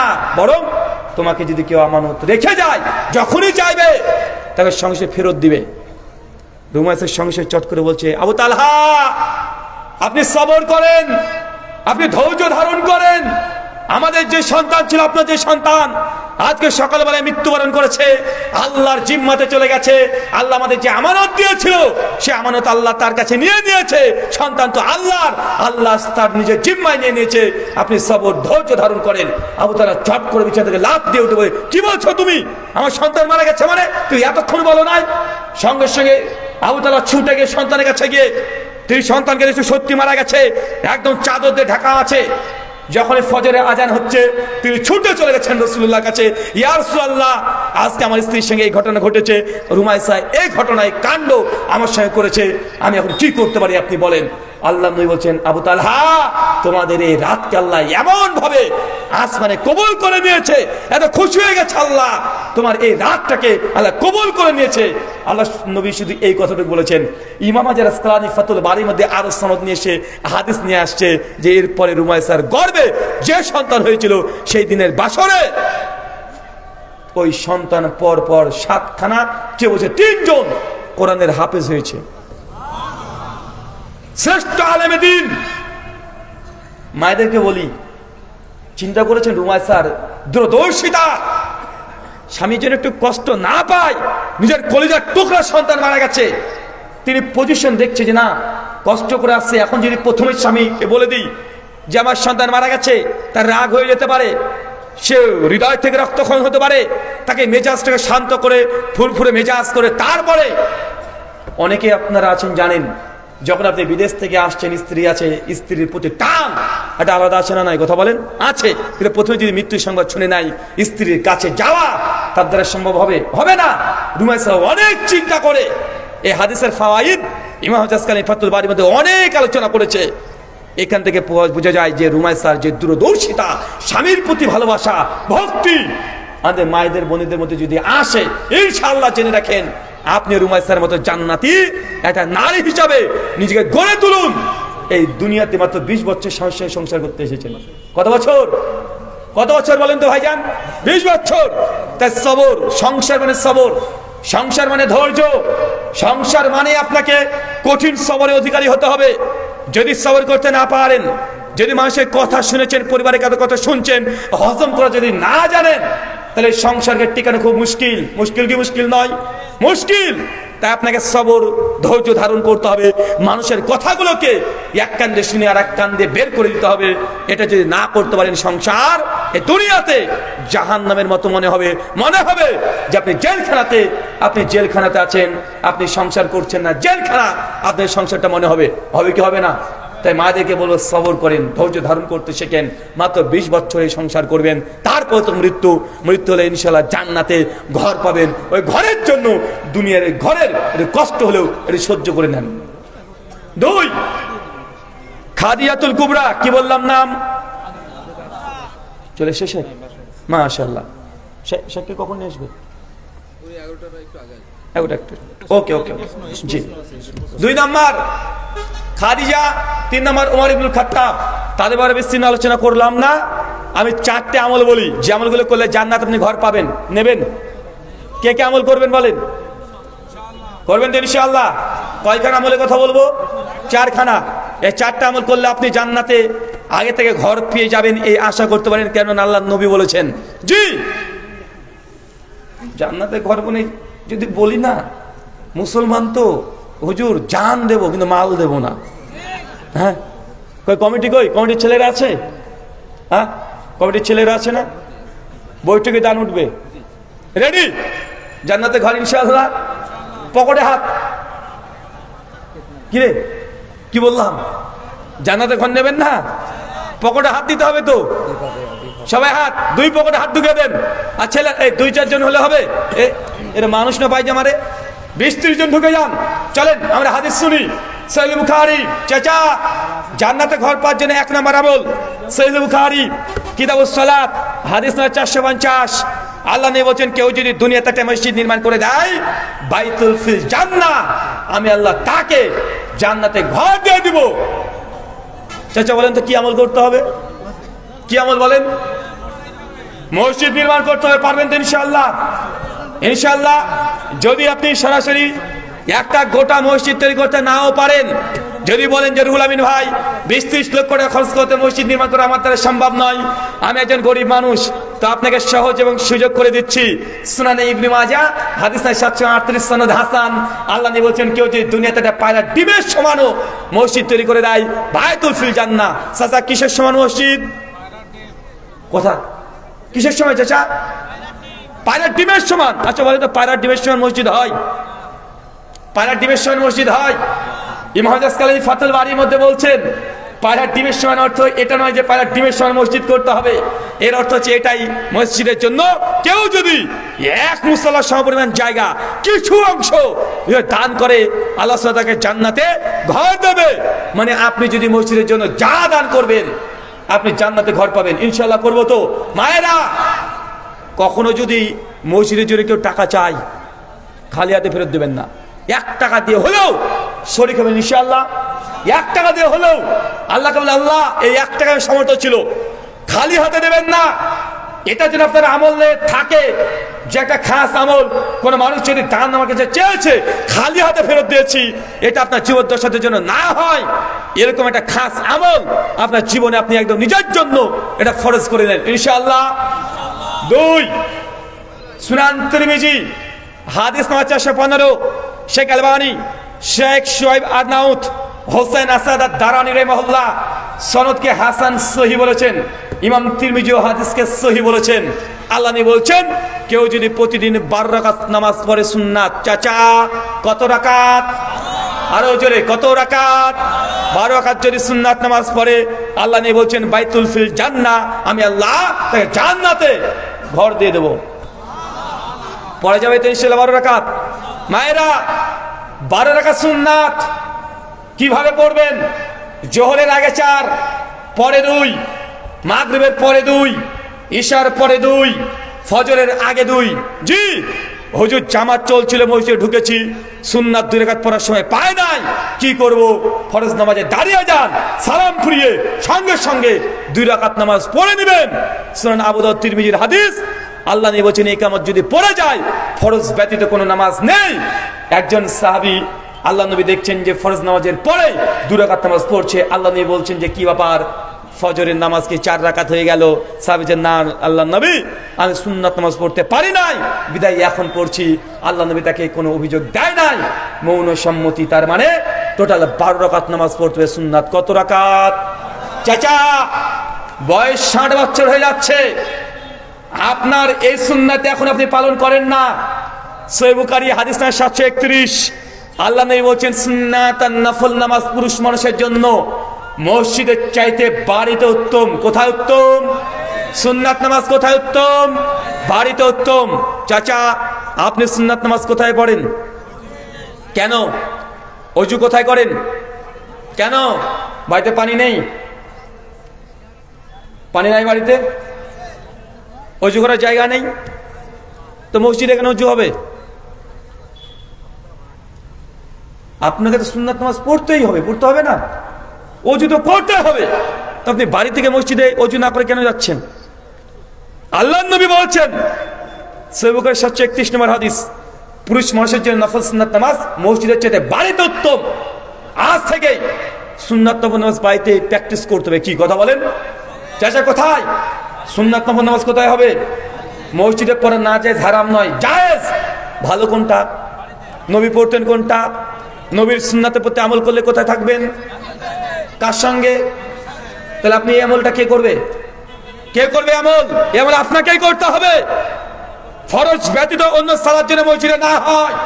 হালাসের মধ্যে দেখো এই সুন্নাত আজকে বিলুপ্ত। তাবরানী আসাদে হাদিস আল্লাহ নবী পরিষ্কার বলে দিয়েছেন, কোন ব্যক্তি যদি একটা মৃত সুন্নাতকে জীবন্ত করে, তাহলে 50 জন শহীদের সমপরিমাণ মর্যাদা আল্লাহ আপনার আমলনামায় লিখে দিবেন। এখন নফল সুন্নাত নামাজ যে বাড়িতে পড়তে হয়, সুন্নাত কি মানে তাজা না মরা? বলেন, এটা মারা গেছে, এই সুন্নাত মারা যায় নাই, মারা গেছে সবাই। আমরা মসজিদে পড়ছি সেই সুন্নাত নফল নামাজ। জি, আজকে বাড়িতে এই সুন্নাতকে আপনাকে শুরু করতে হবে। 3 নম্বর আমল। কয় নম্বর? 3 নম্বর আমল। সুনান দারিমি হাদিস নাম্বার 435, শেখ আলবানী সহিহুল জামির মধ্যে সনদকে সহি বলেছেন। শেখ শুআইব আরনাউত রাহিমাহুল্লাহ সনদের মধ্যে দুর্বলতা কিছুটা আছে, তিনি এই কথা বলেছেন। শেখ আলবানী 2টো মুতাবায়াত নিয়ে সে সনদকে হাসান লি গয়রি বলেছেন। আল্লাহ নবী বলছেন, কোন ব্যক্তি যদি প্রত্যেক দিন 10 বার, কতবার চাচা, কতবার? 10 বার সূরাতুল ইখলাস, কোন সূরা? সূরা ইখলাস পাঠ করে, বাইতুল ফিল জান্নাহ, তার জন্য জান্নাতে ঘর দেওয়া হবে। চাচা কোন সূরা? সূরা ইখলাস জানা আছে? না বাবা জানা নেই। চাচা আপনার জানা আছে, নাম মনে নেই। কোন সূরা? ওই সূরা কুল হুয়াল্লাহু আহাদ, বলো তিনি আল্লাহ এক এবং দ্বিতীয়। আল্লাহুস সামাদ, তিনি আল্লাহ কাহার মুখাপেক্ষী নন। লাম ইয়ালিদ ওয়া লাম ইউলাদ, আল্লাহ সুবহানাহু ওয়া তাআলা তিনি কোনো সন্তান জন্ম দেন নাই, তিনিও কাহার সন্তান না। ওয়া লাম ইয়াকুল্লাহু কুফুয়ান আহাদ, তিনি আল্লাহ তার সমতুল্য কেউ নেই। এই সূরা ইখলাস যদি 10 বার প্রতিদিন পাঠ করেন, বাইতুল ফিল জান্নাহ, জান্নাতে আপনি স্পেশাল একটা ঘর পাবেন। মায়েরা, হুজুর হাইজ অবস্থায় আছি, মেন্স ঋতুস্রাব রজস্বাল অবস্থায় আছি, মেনস্ট্রুয়েশন অবস্থায় আছি, সেই দিন 3 দিন 4 দিন 5 দিন, সেই দিনও কি সূরাতুল ইখলাস পড়তে হবে না বন্ধ রাখবো? জি, এই 3 দিন 4 দিন 5 দিন যে কদিন আছে, ওই দিনও সূরা ইখলাস আপনি পড়তে পারবেন। সেই দিন কোরআন মাজিদকে টাচ করতে পারবেন না। গোসল যদি ফরজ হয় বা হায়েজ নিসফাস অবস্থায় থাকলে কোরআনকে টাচ করা হারাম। কি কথা বলেন? নামাজ পড়া হারাম, সিয়াম রোজা রাখা যাবে না, হজের তাওয়াফ করা যাবে না, হজ উমরাত এই কাজগুলো নাজায়েজ। কিন্তু মাথায় যদি কোরআন মাজিদ মুখস্থ থাকে, দোয়া তাসবিহ তাহলিল জিকির আজকার যদি মুখস্থ থাকে, এই কয়দিন আপনি তাসবিহ তাহলিল জিকির আজকার কোরআন মাজিদের কিছু কিছু আয়াতের অংশ বিশেষ আপনি জিকির আজকার হিসেবে পাঠ করতে পারবেন। তাই এই 3-4 দিন যে অবস্থায় থাকেন না কেন আপনি পড়তে পারবেন। হুজুর ব্যস্ত, আমি পড়তে পারি না, রান্না করছেন, সবজি কাটছেন, পড়তে পারবেন, সমস্যা নেই। থালা বাসন মাজছেন তবুও পড়তে পারবেন, বেচা কেনা করছেন, দোকানে আছেন তবুও পড়তে পারবেন, গাড়ি চালাচ্ছেন তবুও পড়তে পারবেন, গাড়ি খালাস বিক্রি করছেন তবুও আপনি পড়তে পারবেন, মাছ ধরছেন তবুও পড়তে পারবেন, সমস্যা নেই। আপনাকে 24 ঘন্টায় নির্দিষ্ট কোনো সময় নেই, যে কোনো সময় 10 বার সূরাতুল ইখলাস পাঠ করবেন, বায়তুল ফিল জান্নাহ আপনার জন্য জান্নাতে আল্লাহ স্পেশাল একটা ঘর দিয়ে দিবে। আল্লাহ সুবহানাহু ওয়া তাআলা তুমি কবুল করো, আমিন। আল্লাহ, যে 3টি আমরা আমলের কথা আজকে আমরা শুনলাম, আমাদের 3টে আমলের বরকতে আমাদেরকে তুমি জান্নাতে একটা ঘর পাওয়ার মতো তৌফিক দান করে, সকলে পড়ি আমিন। শেখ কি আসবে না প্রশ্ন উত্তর আমি করবো এখানে? আচ্ছা নেন, 4 নম্বরটা বলবো, আর একটা শুনবে বলছে ভাই। টোটালে 1 ডজন আছে, 3টে বললাম যে 3টে আপনারা করতে পারেন, বেশি বলে যদি না পারেন। আচ্ছা বলে দিই, সুনান তিরমিজি হাদিস 478, ফজরের নামাজ পড়েছেন, মাঝখানে কথাবার্তা কোনো কিছু বলেননি, জায় নামাজ থেকে নড়েননি, এখন দোয়া তাসবিহ তাহলিল জিকির আজকার কোরআন মাজিদ পাঠ এগুলোর মধ্যে ব্যস্ত ছিলেন। সূর্য একটু উদিত হয়েছে, এরপরে কি ওয়াক্ত আসছে? এটা ইশরাকের সালাতকেও যদি 4 রাকাত পরে বায়তুল ফিল জান্নাহ, তার জন্য জান্নাতে ঘর আছে। আর নেবেন 5 নাম্বার সুনান আবু দাউদ 4800 নম্বর হাদিস, আপনি হক জানার পরে যদি দুনিয়াবি বিতর্ক থেকে নিজেকে হেফাজত করেন, বায়তুল ফিল জান্নাহ জান্নাতে আপনি ঘর পাবেন। কথা মানে বুঝতে পারলেন না? মানে এই জমিটা আপনার 1 হাত পাশের বাড়িওয়ালা দখল করে নিয়েছে। আপনি জানেন যে এখন যিনি কথা বলতে যে ঝামেলা হবে, কিন্তু পরবর্তী সময় ঠিক যখন আমি নিয়ে মাপবো, আমার ঠিক হয়ে যাবে। তো ফালতু বিতর্ক করে লাভ নেই, যা তুই যা করছিস কর, ছেড়ে দিয়েছেন। বিতর্ক থেকে দূরে থাকবেন, বায়তুল ফিল জান্নাহ জান্নাতে ঘর পাবেন। কথা বুঝতে পারলেন? আর নেবেন নাকি? থাক, 6টা হয়ে গেছে, নেন প্রশ্ন করেন, বাকিটা অন্যদিন হবে।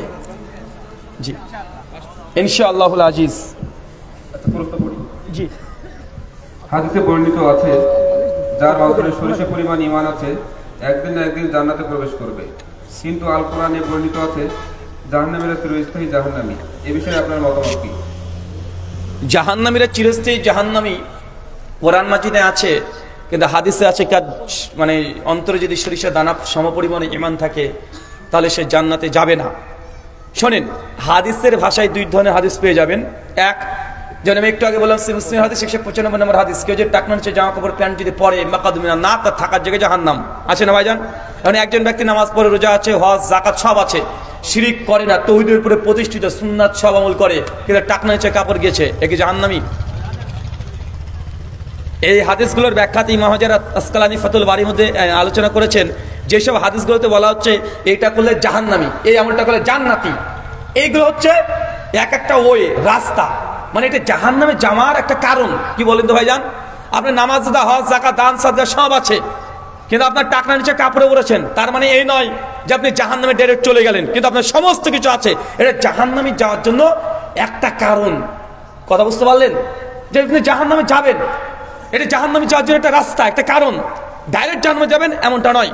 ঠিক ওই হাদিসগুলোর সমস্ত ব্যাখ্যা এটাই, যে কেউ একটা এই আমলটা করলো, তাই তার পেছনের সমস্ত গুনাহগুলোকে আল্লাহ মাফ করে দিল, তার অর্থ ডিরেক্ট এই হলো না যে আপনি 80 বছরে যা আপনি মানে গুনাহ করেছেন সবগুলো মাফ করে দিল, মানে এটা সত্যি যে আল্লাহ কবুল করে নাই, মাফ হবে, একটা একটা রাস্তা।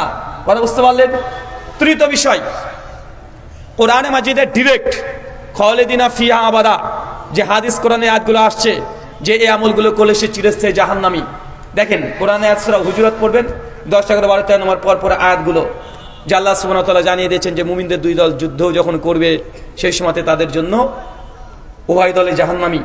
এই আয়াতের ব্যাখ্যা করতে গিয়ে একাধিক হাদিস আছে, একাধিক, যে কিয়ামতের মাঠে আল্লাহ শাফাত করবে, আছে না নাই? জাহান্নামী ব্যক্তি, শেষ ব্যক্তি যখন আল্লাহ শাফাত করে নিয়ে আসবেন, তার ব্যাপারে হাদিস আছে, অনেকগুলো আছে।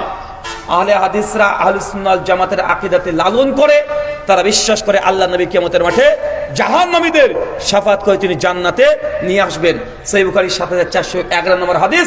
আল্লাহ নবী বলেন কিয়ামতের মাঠে প্রত্যেক নবীরা সিজদারত অবস্থায় পড়ে থাকবে অজ্ঞান হয়ে, আমি উঠবো, আল্লাহ বলবে হে নবী আপনি আজকে চান, যা চাইবেন তাই পাবেন। আল্লাহ নবী বলবেন আল্লাহ আমার উম্মত, ইয়া উম্মতি, আমার উম্মত। আল্লাহ বলবেন মুহাম্মদ যাও জাহান্নামের দিকে চলে যাও, জাহান্নাম থেকে তোমার উম্মতকে তুমি কাকে কাকে নিতে চাও আমি তাদেরকে সিলেকশন করে দিয়েছি, তুমি তাদেরকে জাহান্নাম থেকে জান্নাতে নিয়ে এসো। নবীকে 3 বার আল্লাহ সুযোগ দিবে। কয়বার কথা বলেন? কয়বার? 3 বার। হয়তো জাহান্নামে ছিল, আল্লাহ জাহান্নাম থেকে জান্নাতে নিয়ে যাচ্ছে। সহিহ বুখারীর হাদিস। আল্লাহ সুবহানাহু ওয়া তাআলা স্বয়ং শেষে তিনি শাফাত করবেন জাহান্নামীদের তিনি হাত দিয়ে এক অঞ্জলি সমপরিমাণ মানুষ তুই জাহান্নাম থেকে তুলে তুই জান্নাতে দিয়ে দিবেন। অনেক আছে, অনেক। আল্লাহ নবী শাফাত করবেন, আল্লাহ শাফাত করবেন, নেককার পরেজগার ব্যক্তিরা শাফাত করবেন, সিয়াম রোজা শাফাত করবেন কিয়ামতের মাঠে, আপনার কোরআনুল কারীম শাফাত করবেন। অনেক জাহান্নামীরা জান্নাতি হবে। তবে জাহান্নামী শুধুমাত্র 3 ক্যাটাগরির মানুষ হয়। একদম আকীদাতুল মুনাফিক। কি বললাম? আকীদাতুল মুনাফিক। মুনাফিকের কোয়ালিটি 2টা। কয়টা? একটা আকীদাতান, একটা আমলগত। ওই যে কিছু কিছু হাদিস আছে দেখবেন যে ফজরে আর ইশাতে জামাতে শামিল হলো না সে মুনাফিক, যে মিথ্যা কথা বলে সে হলো মুনাফিক, কিন্তু নামাজ রোজা হজ যাকাত সব আছে কিন্তু মাঝে মানে মিথ্যা কথা বলে দেয়। এটা কি মুনাফিকের আলামত না? তো এটা কি আমলগত মুনাফিক। এই মুনাফিক চিরস্থায়ী জাহান্নামী নয়। কথা বুঝতে পারলেন? যে আকীদাতুল মুনাফিক, ঈমান আনে নাই কিন্তু মুনাফিকি করছে, আছে না নাই কথা বলেন? অনেক মুসলমান নামাজ পড়ছে আবার ইসলামের বিরুদ্ধে মানে তীব্র সমালোচনা নিন্দা করে, আছে না নাই? তো আকীদাতুল মুনাফিক যে সে চিরস্থায়ী জাহান্নামী। গুনাহ কাবিরা করলে শুধুমাত্র গুনাহ কাবিরা যে করেছে এই ব্যাপারে আহলুস সুন্নাহর স্পষ্ট আকীদা যে গুনাহ কাবিরা করলে সে ব্যক্তি ডাইরেক্ট কাফের হয়ে যায় না। কথা বুঝতে পারলেন? সে আমলগত কুফরি করেছে, তবে আকীদাতান সে নামাজ হজ যাকাত কালামকে স্বীকার করে, এখনো মুমিন আছে। এটা আহলুস সুন্নাহ ওয়াল জামাতের আকীদা। 3, যে ব্যক্তি মুরতাদ হয়ে গেছে চিরস্থায়ী জাহান্নামী, একদম ডাইরেক্ট অমুসলিম মুশরিক, তার চিরস্থায়ী জাহান্নামী। এই কয়টা ক্যাটাগরির এরা চিরস্থায়ী জাহান্নামী। আর মুমিন যে কালেমা গই মুসলিম, মাঝে নামাজ পড়ে নামাজ ছেড়ে দেয়, এই ব্যাপারে শুধু শেখ সাল্লাল্লাহু আলাইহি ওয়াসাল্লাম ইখতিলাফ করেছে যে তারা জান্নাতে যাবে, তবে মানুষ তাকে জাহান্নামে যখন জান্নাতে প্রবেশ করবে তখন জাহান্নামী বলে ডাকবে। শুকরান। গরিবদের সাহায্য করার উদ্দেশ্যে বিনা সওয়াবের আশায় যদি ব্যাংকে ফিক্সড ডিপোজিট করে রাখা হয় এবং প্রতি মাসে তার সুদের টাকা দান করা হয়, ইসলামের দৃষ্টিকোণ থেকে এটা করা যাবে কি? আরে সর্বনাশ, কত বড় আল্লাহর ওলি রে!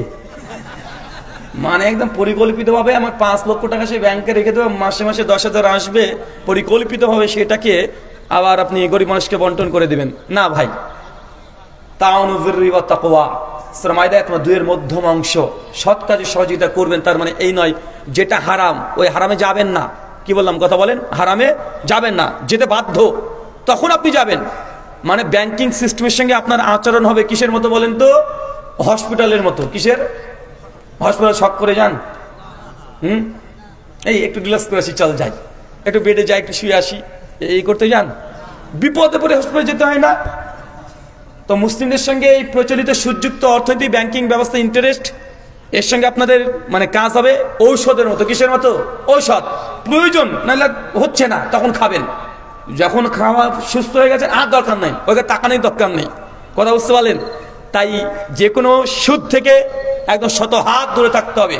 তো যখন দেখছেন না এটা সারা সম্ভব নয়, তখন ব্যাংকের টাকা রেখেছেন, অতিরিক্ত ইন্টারেস্ট পেয়েছেন, ওই অংশটা গরিব মিসকিনকে দিলেন, ঠিক আছে। সেটা পরিকল্পিতভাবে পূর্বে একদম সিদ্ধান্ত নিয়ে ইস্তেহাত করে একদম ব্যাংকে কোটি টাকা রাখবেন, মাসে 50,000 আসবে, গরিব মিসকিনকে দিবেন, এত বড় গরিবের রাজা রবিনহুড আপনাকে হতে হবে না। জি। একজন মুহাদ্দিস বলেছেন আল্লাহ রাসূল সাল্লাল্লাহু আলাইহি সাল্লাম একটানা 10 দিন সিয়াম পালন করেছেন, সাহারিও করেননি, ইফতারিও করেনি। এ মর্মে কোনো হাদিস আছে কি? টানা 10 দিন করেছে এ মর্মে আমার ইলম মোতাবেক আমি পাচ্ছি না। তবে সেই মুসলিম কিতাব সওমে বিশাল বিষয়ে আল্লাহ নবী তিনি সওমে বিশাল রাখতেন। কেমন? যে তিনি আজকে সাহারি করলেন না করে পরের দিন ইফতার করে, আবার সাহারি না করে ইফতার, এইভাবে তখন সওমে বিশাল আছে। তবে 10 দিনের কথা আমার ইলম মোতাবেক নাই। আল্লাহু আলাম বিসওয়াব।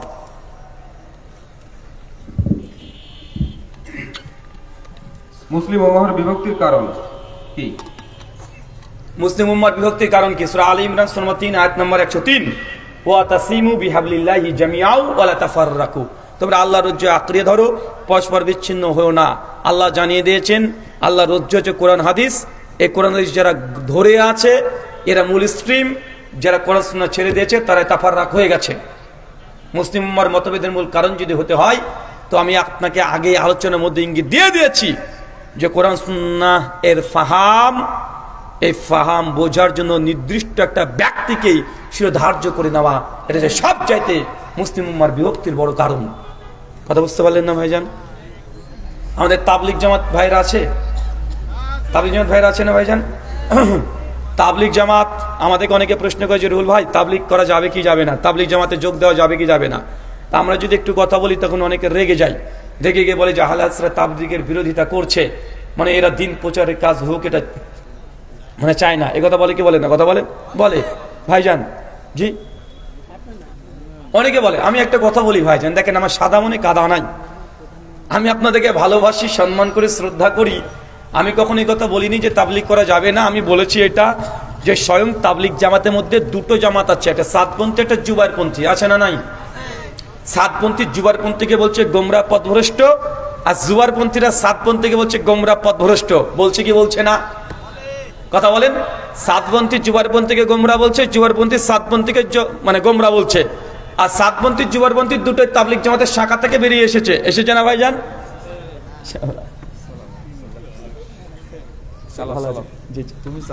আমি চালাবো।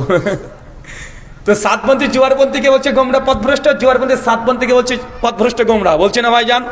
তা আমি আগে থেকে বলেছি আমি সাদা মনে কাদা নেই, আমি দুই ভাইকে ভালোবাসি, আর একই মায়ের পেটের যমজ ভাই এরা। তা আমি জাস্ট দূর থেকে তৃতীয়পক্ষ হিসেবে বলেছি ভাইজান দেখেন যে সাতপন্থী জুয়ারপন্থীকে গোমরা বলছে, জুয়ারপন্থী সাতপন্থীকে গোমরা বলছে।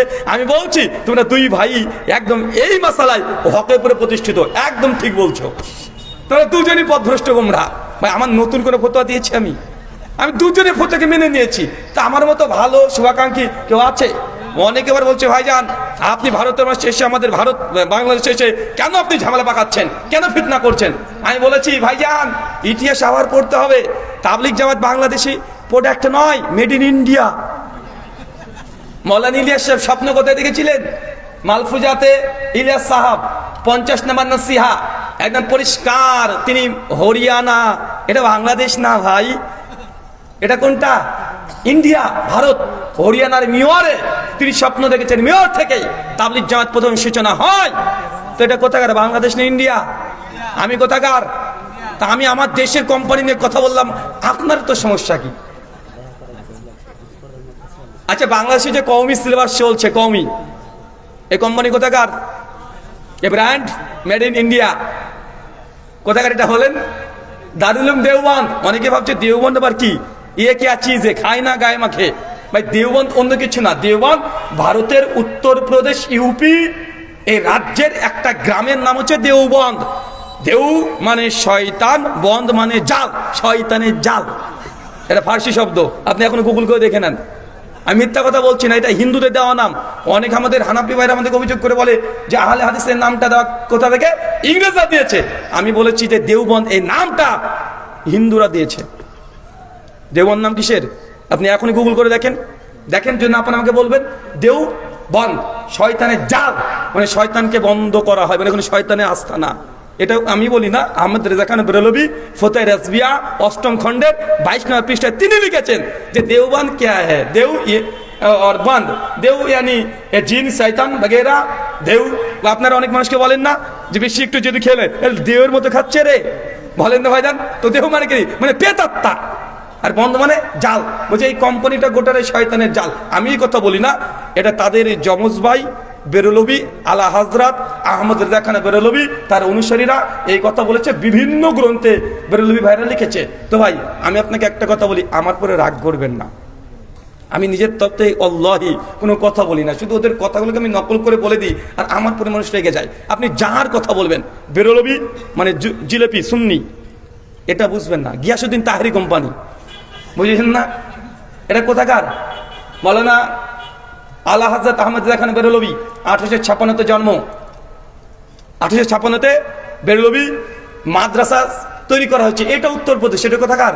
এটা উত্তরপ্রদেশ। তো বাংলাদেশে যতগুলো কোম্পানি চলছে সবগুলো মেড ইন ইন্ডিয়া, বাংলাদেশের না। তা আমি যদি দেওবন্দি, বেরলভী, তাবলিগ জামাত, জামাত ইসলামের সমালোচনা করি, রাগ আপনি করবেন না। আমার জিনিস আপনি নিয়েছেন, আপনার জিনিস আমি নিইনি।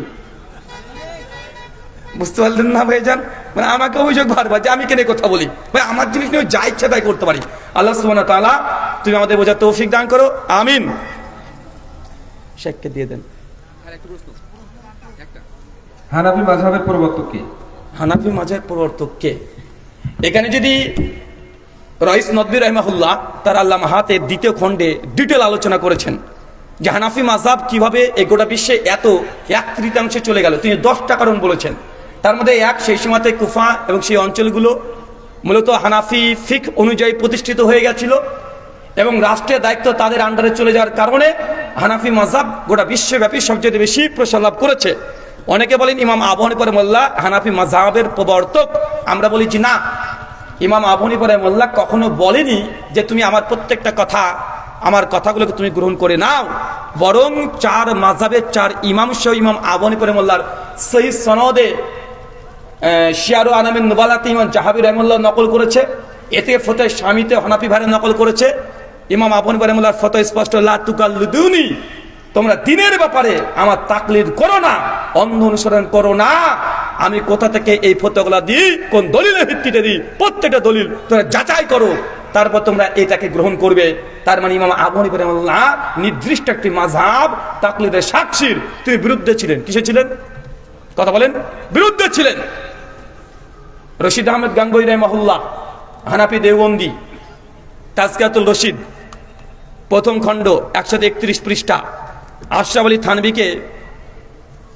থানভীকে কিছু ভক্তরা প্রশ্ন করেছে, क्या 4 मजहब मानना वाजिब है, इसके ऊपर इजमा साबित है, এটা প্রশ্ন।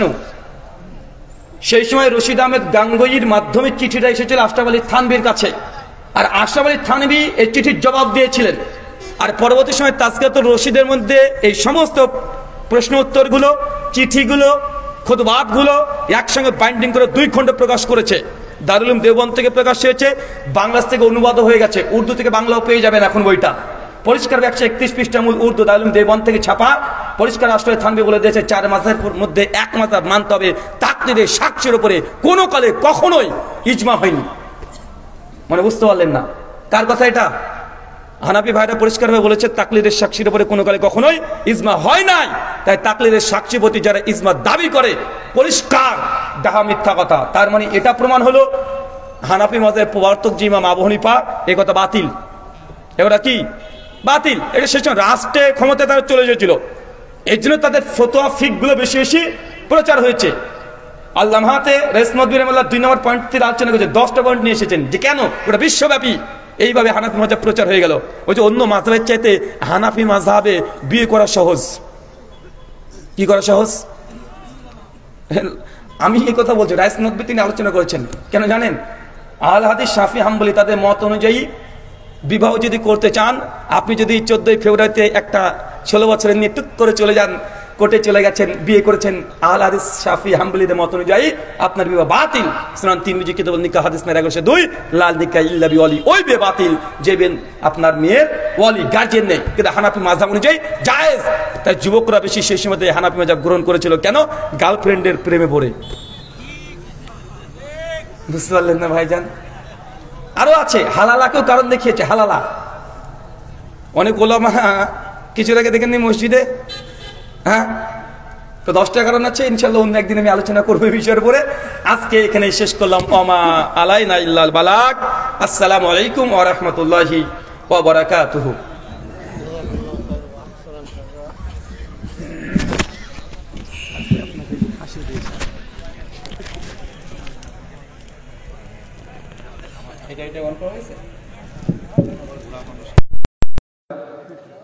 আমরা দীর্ঘক্ষণ ধরে দাদা রাহুল ভাইয়ের কাছ থেকে গুরুত্বপূর্ণ আলোচনা শুনছিলাম। আল্লাহ সুবহানাহু ওয়া তাআলা উক্ত আলোচনাগুলো থেকে আমাদের সার্বিক জীবনকে পরিচালনা করার তৌফিক দান করুন, আল্লাহুম্মা আমিন। সঠিকটা শুনে বুঝে মেনে চলার তৌফিক দান করুন, আল্লাহুম্মা আমিন।